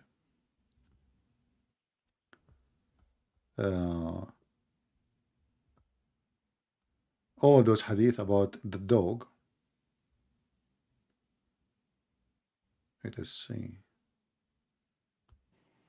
And by the way, Muhammad, he described women the same as dog. You know that? No. Muhammad, we will go back to that now. So Muhammad, he says, الملائكة لا تدخل بيتا فيه كلب ولا صورة. Angels will not come into a house, have a dog or an image. And then Muhammad, he mentioned the deeds of the dog. Okay, let's see. All those hadith about dogs. I mean, this guy, he hated dogs to death. Yeah, obviously he have a phobia with it. Let me find an easier way to find the hadith. Let's type qirat. Each day, you have a dog in your home, Allah will cancel one qirat from, let us see, where is,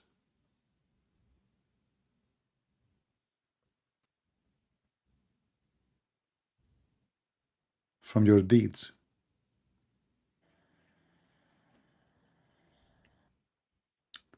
Here we go. The Messenger of Allah is saying, anyone acquires a dog except a sheepdog or the one trained for hunting, 2 qirat will be deduct from his good deeds a day. Do you see it? Qirat. So Allah will take 2 qirat from your deed. It's like a kilograms, you know. So it's like a way to measure things. So it's confirmed in Islam that if you have a dog, that's a bad thing. But now we have in the Quran, those 7 sleepers, they have a dog with them. And he stayed with them for hundreds of years. So how it worked this way? How dog is najis, dirty, and now this dog is with those people. That means it's a blessing from Allah. But the fact the Quran never said the word kalbahum. The Quran says kali'ahum. Kali'ahum, which means their provider. It's an angel. This is why the Quran says basitun zira'i. This creature, his arms, his 2 arms, 2 hands is open. Have you ever heard of a dog have arms? Dogs have 4 legs, right? Yeah. So when the Quran says in the same chapter, basitun zira'i, the Quran no way is talking about a dog. The Quran talking about an angel, and this is what the original story says. So those guys, when they went inside the cave, the angel, because the army is looking for them, the angel stand on the cave opening, and he opened his wings to protect them. And remember, the one is chasing them is an army. What dog can do? I mean, if you have a dog with you or not, who care? So in chapter 18, verse number 18, it says, you think that they are awake, but the fact they are asleep, and we flip them left and right, and their dog, his arms is too open. And the Muslim translation, they say, his two foreleg. That's false translation. You speak Arabic. It Yeah. says zira'ihi. Zira'ihi is his two arms, not to his legs. Yeah, that's true. But dogs don't have zira'ihi. So what is the problem? The problem is it was kali'ahum, the one who protect them, the one who provide them. That is the angel. The angel, he opened his arms to hide them behind him and to protect them from an army. A dog cannot protect them from an army, and a dog is haram in Islam. So the whole stories in the Quran is just in this fiction stories. Muhammad, he hears a story from here, a story from there, and he put it in the Quran and he make it a book of God. You know about the flying carpet, right? Flying carpet? No. Flying carpet. No. Don't you watch Tom and Jerry? Yeah. Okay. Don't you watch Alibaba and the flying carpet and you know those things? Is it in? Yeah, it's in the Quran. You don't know, really? No. Okay. Well, let me call my driver to see if the flying carpet is outside or not. You know, because Sulaiman, Prophet Sulaiman is my cousin. You know, we are like, you know. Ah, yeah, Sulaiman. Yeah, Prophet Solomon, you know, Prophet Solomon is a very well-known person. He's a bad boy. I mean, look, you have a fancy flying carpet at that time, and you know those women, they like flying carpet. Don't you fly a flying carpet? Like, come on, just be honest. You know, like if a man he drive a flying carpet few thousand years ago, and can you imagine? No wonder this guy, all the women they like him. So, Sulaiman, he was a flying with his flying carpet, and then he heard one of the ants in the valley of the ants saying to the other ants, Yeah, I know this. You know the story? Yeah. What do you think about this story? Yeah, because we know, like Sulaiman, he used to hear, he can hear the animals, like he can understand them. Okay, but And he used to have like shayateen and jinn. They used to work for him, and yeah. Exactly, a corporation. Exactly, he's like Trump. Everybody work for him. So listen, but isn't it the Quran says that Allah he taught Sulaiman the language of the birds? Chapter 27, verse number 16. وقال يا أيها الناس علمنا منطق الطير وأوتينا من كل شيء إن هذا لهو الفضل المبين. So what he learned? منطق الطير, the language of the birds, correct? Yeah. Okay, is the ants Miss Ant is a bird? No. So how he learned? Allah taught him the language of the birds, and then now he understand the language of the ants. And ants don't talk. Ants, all creatures, they communicate. All creatures, they have their own communicating way. But ants don't talk. In Arabic it says فَتَبَسَّمَ ضَاحِكًا مِنْ قَوْلِهَا. He smiled for her speech. قولها in Arabic from قال, correct? Yeah. Okay. So in scientifically this is stupid. Because the ants don't talk. They are not, you know, they're mute. They communicate by chemical and vibration. They don't talk. But it says in the Quran فَتَبَسَّمَ مِنْ قَوْلِهَا, how he can hear an ant who did not talk. You know, that's even stupid. Same time, if you read with me here, it says the ant, she said, you can see the screen. I can see verse 19. Okay, look at verse number 18. It says And when they came to the valley of the ants, one of the ants said, "O ants, get into your habitations, lest Solomon and his host crush you." Do you accept this story, Hajar?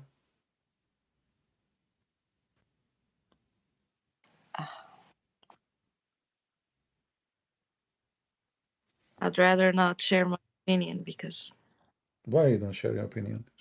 So I'm losing my voice all this time with you, and you don't want to share your opinion with me? no, not with you, not with you, because that's like my mom stopped me from sharing my opinion when I was young. So she was like, just if you say that, you are kafira. So So are you saying to me you became a kafira? no, no, no, not Well, it saying it. sounds like it because now you don't want to share your opinion because your opinion will make you kafira. So Exactly. That's what, because that's what my mom used to call me, okay, kafir. so I get it now. So you don't accept this, correct? I don't agree with a lot of things actually Yeah, but in Quran. I not don't only agree with you don't agree. I mean, this is like stupid. really they don't make sense to me. But But Hajar, I just isn't it this is stupid? Let's be honest here. You know, I mean, did you notice something funny here in the verse? Beside like the he speak the language of the ants and the ants she talk. Did you notice something so silly?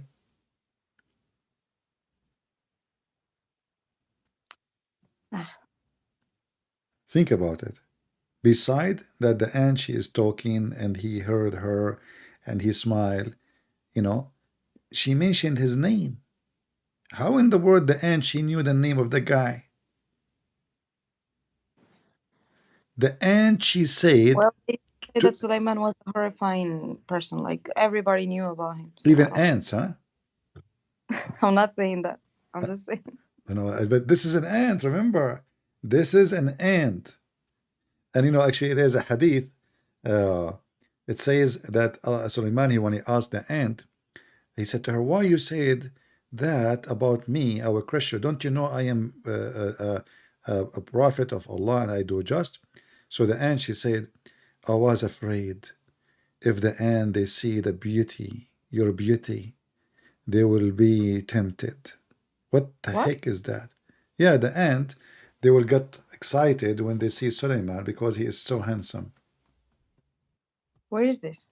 This is in the stories of the prophet, not Uh, in the Quran. Yeah, I can show it to you if you want. You want to show it?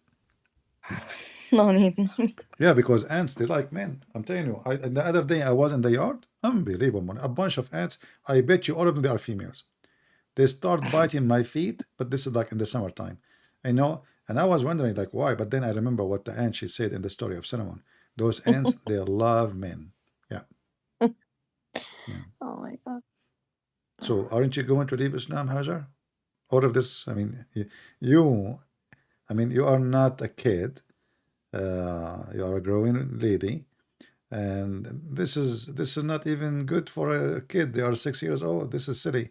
Okay, do you know how Suleiman he when he died, what happened to him? No. Actually, I will tell you a story, but I hope you will not judge me to think I'm crazy or something. I have my grandfather. Um he died, and when he died, he was holding a stick. His stick is an old man, Ah, and yeah, and they knew that he was. So he was dead there, but yeah, yeah, his servant they didn't know that he was dead, yeah, right? this is my grandfather. I'm not talking about Suleiman now. Ah, okay, So, okay. so my grandfather he died and holding the stick for a year, and nobody noticed. Me myself, I go to his room. I talk to him. He don't answer. I do not notice. My father, he go to his room. He talk to him. He did not notice. My grandmother, she talked to him. Nobody noticed. 1 year standing, until the termite they ate his stick, and then he fell down in the ground. Who Yeah, in the world would believe in such a garbage story? You tell me.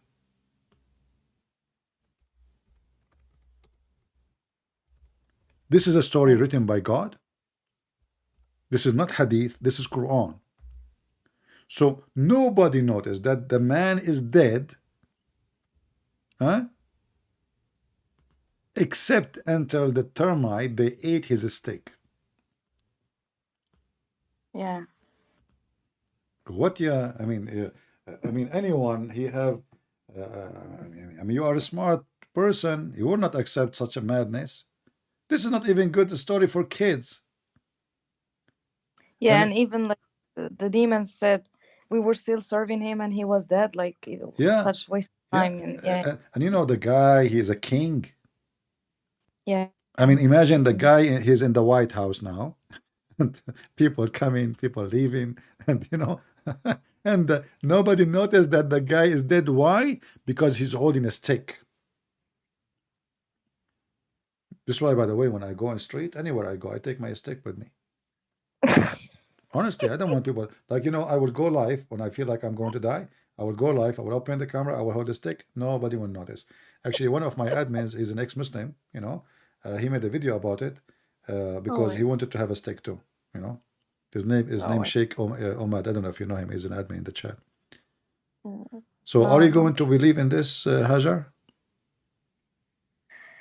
Well, I already told you that I don't agree with a lot of things in Quran. So let us say we are out of Islam. If you don't agree with a lot of things, that means you don't agree with the Quran, all of it, because either we take the book, this is a book of God, this is not an article, so either it is Yeah, from God or it's not. yeah. They just like used to tell me like everything in Quran like has a reason. So Well, everything have that's a why. reason, but this is a reason of stupidity. What reason? I mean, the guy, he died holding a stick. Why Allah don't make him live 1 year longer?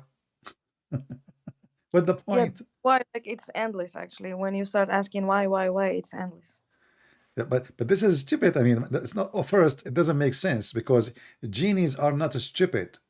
Genie are supposed to even smarter than a human. So if I hold a stick, that will make them not to see I'm dead.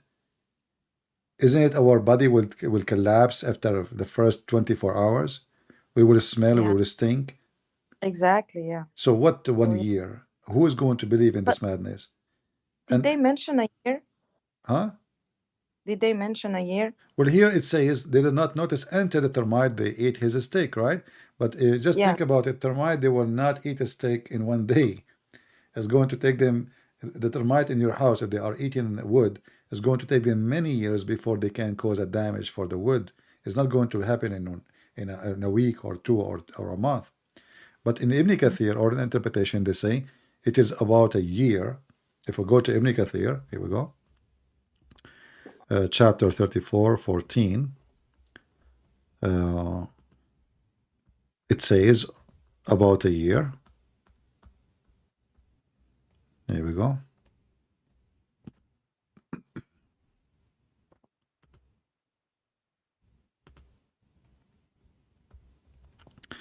This is Ibn Kathir. It says here, when he died, how Allah he concealed his death from the jinn who were subjugated to him for hard labor. He remained leaning on his stick, which was his staff. Ibn Abbas, may Allah pleased be with him, and Mujahid and Qatada and others said, he stayed like this for a long time, nearly a year. Do you see it? I still don't see This is Tafsir Ibn Kathir. the death of my and how I can see the death on the Lord.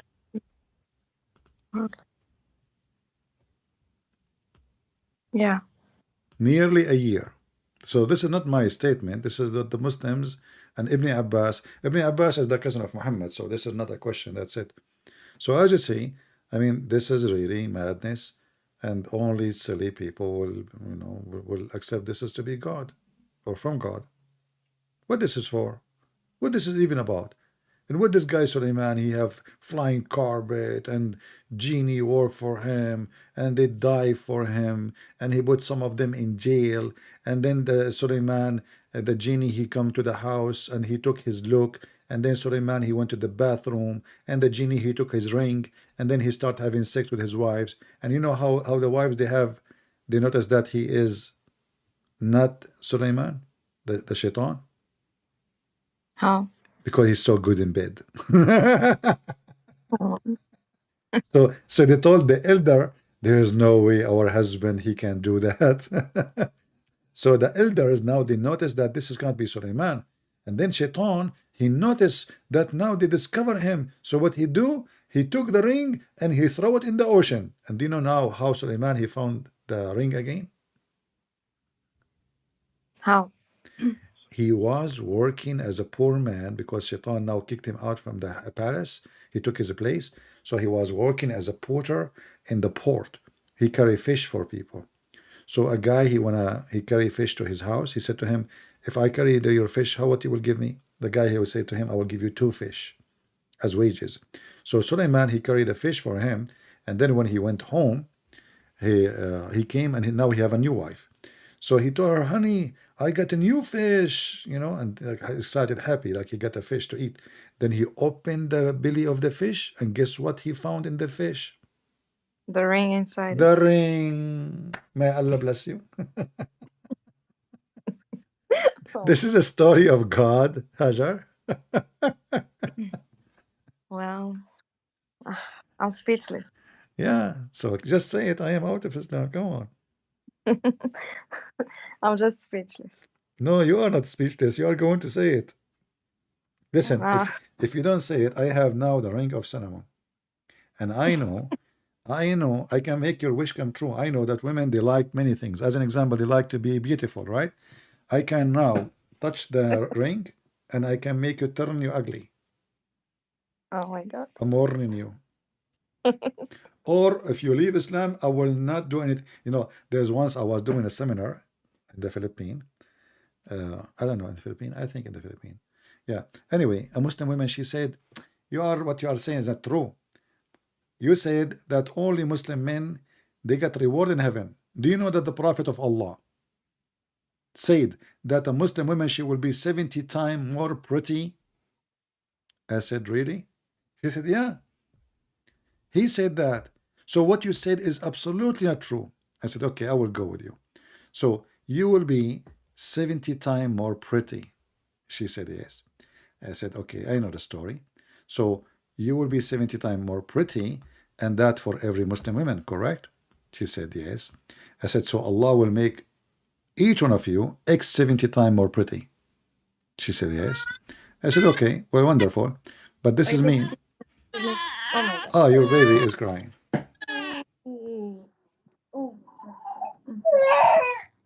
Oh, cute.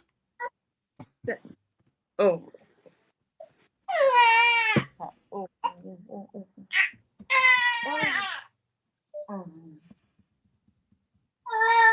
Let me make a sound of a bird for her.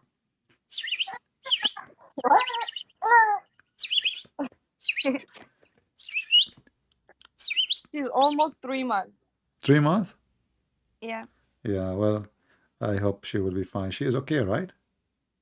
Yeah. She just woke up. She's hungry. Okay. I will not keep you long, but I will complete this idea here. So a Muslim woman, she will be 70 times more pretty. But let us say now we have 3 women. One woman, her name is Fatima, let us say, and then other women, her name is Aisha, and other women, her name is Khadija. We will just use a simple letter. And Fatima is 3 times more pretty than the second one, 3 times. Oh, cute.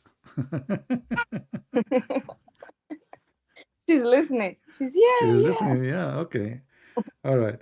And then the second one, she is twice more pretty than Khadija, twice.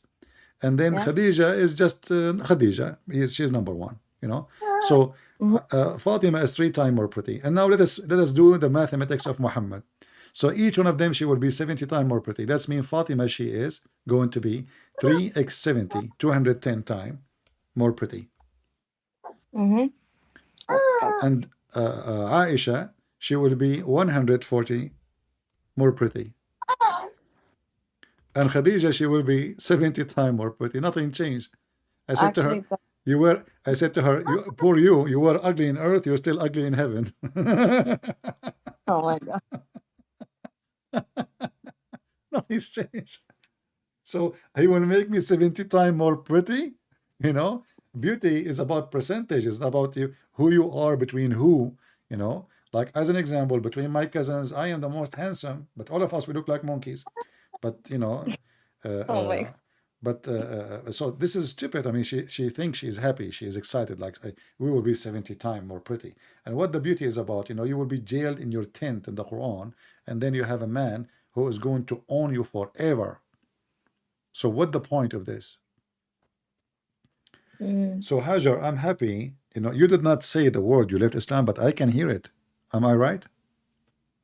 No. I can Now, hear it.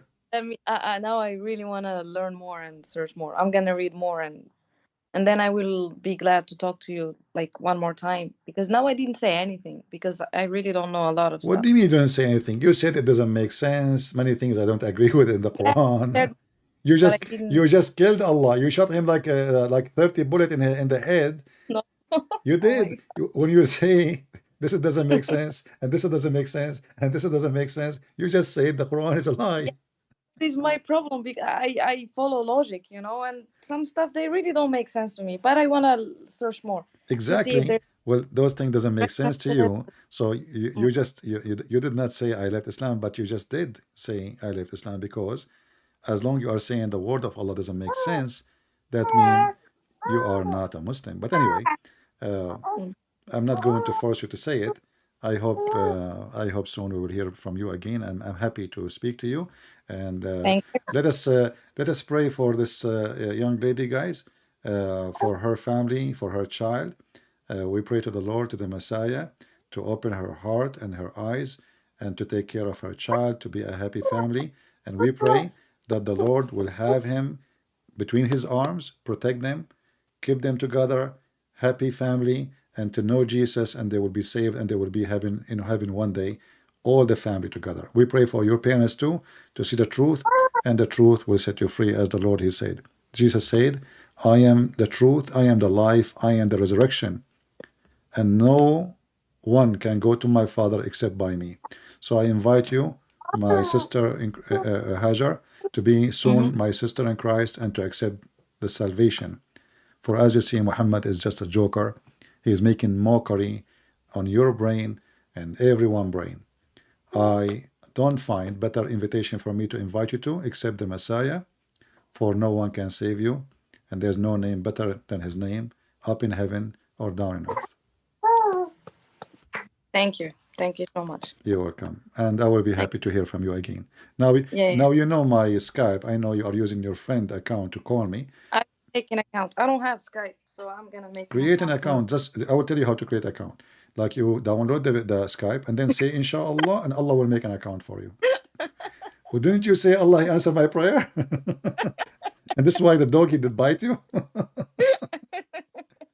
I advise you not to pray too much to Allah, otherwise next time a lion will eat you. Hey, by the way, Well, do, not. by the way, do you know that Allah have a dog? What? Do you know that Allah have a dog? No. You don't know? Okay, I will save that for next time you call me. Just remind me Okay. about the dog of Allah. All right. All I right. will. All right. Take care. God bless you.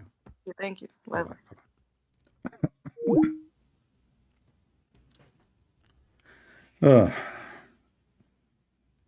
A lot of work, a lot of talk. But you know what? It's worth it. You know, the Lord, He said, the Bible said, that there is a happiness in the kingdom of God for one soul is saved. So we pray that this lady, she will accept Christ soon. I can tell already. I mean, she saw how stupid this book is, you know. So we want her to be saved, and we want her baby to grow between the arms of Christ and to be a child of God, and the mother, she will be the same. All right, guys. I'm not going to keep you longer here. Already, actually, my voice is tired because I spoke for many hours yesterday and today too. And now already we're here for how long? We are here for almost 3 hours. So, and I will do a program with Indonesian Christian groups in TikTok. And as you know, I don't go to groups, but because Indonesian are people, they are discriminated, and I decide to accept to join them, to support them. Those are Indonesians who live in Indonesia. This is why I want to be with them to answer their question. and that will be this coming Saturday. So those who know that group, they can join if they care. And until I see you again, I say, listen carefully. The Bible says, and there is also many other things which Jesus did, that which if they should be written, everyone, I suppose not that even the word itself could not contain the books that should be written. That is Jesus, my friend. Not a guy is spending the time talking about a flying carpet, an ant, and 7 sleepers, and a dog opening his arm. That is Jesus. While Muhammad was telling fairy tale stories and he could not do miracles, Jesus, wherever he go, he is the miracle himself. Everything he touch is a miracle. People, they just touch his clothes, they are healed. Jesus, he said to the blind, see, he see. The one who cannot walk, he walk. Go and your sin is forgiven. That is Jesus. Muhammad and his God, they are busy telling us fiction, stupid story is not even convincing for kids. A guy dying standing. We have our Lord who overcome death by death. He is the Messiah. His name is holy. His name is special. There's no other person in the world. His name is the Messiah. Even in Arabic, nobody dare to use the word Al-Masih between the Muslims. Do you know why? Because nobody can claim to be the Messiah except the Messiah. There is only one Messiah. Did you ask yourself why? The Muslims, they say there's only one Allah. But why there is only one Messiah? Muslims, they can call themselves Muhammad, but nobody can call himself the Messiah. It's a red line. That is the Messiah. That is my Lord. He is the living God. I am the truth. I am the light. I am the resurrection. I am God. Each time Jesus, he say, I am, he is saying, I am God. This is the word in Hebrew. When the Messiah, he asked the Jews, what say you of Jesus, son of who he is? They said he is the son of David. He said, well, if he is a son of David, then how David call him my God? The Jews, they could not answer. How David call him God? How David he worship him? That is my Lord. Your Muhammad is dead. Your God is fiction, is a pagan God. We have the living God, the Messiah. And if you believe in the miracle of Jesus and you are a Muslim, ask yourself, can Allah do what Jesus do? If he could, why he did not do it? The Quran says that Jesus, Allah gave him the permission. That is a stupid statement. The one who gave a permission, he should be able to do what the one who have a permission does. Can't Allah give one Muhammad just one miracle like Jesus? It is a false claim of a false God, of a false prophet, claiming that the miracle of Jesus was a gift from the God of Muhammad, yet Muhammad himself could not get any. So we pray for the salvation of those people. We don't hate the Muslims, and we will not hate them. There's many good people between them. As you see, this lady, she grew up in a nice family. Her parents did not teach her hate, but this is not Islam. This is because they are good people. This is because they are good parents. This is because they are good human, but this is not Islam. Islam teach hate, chapter 5, verse 14. Allah, he said, I will spread hatred and enmity between the Christians until the day of judgment. The Quran says in chapter 9, verse 29, fight them, those who don't believe in Allah, meaning us, the Christians, from the people of the book, until they pay the jizya with humility and subdued. The Quran call us animals. The Quran call us pigs, monkeys, filthy, worse than a creature, worst of the creatures.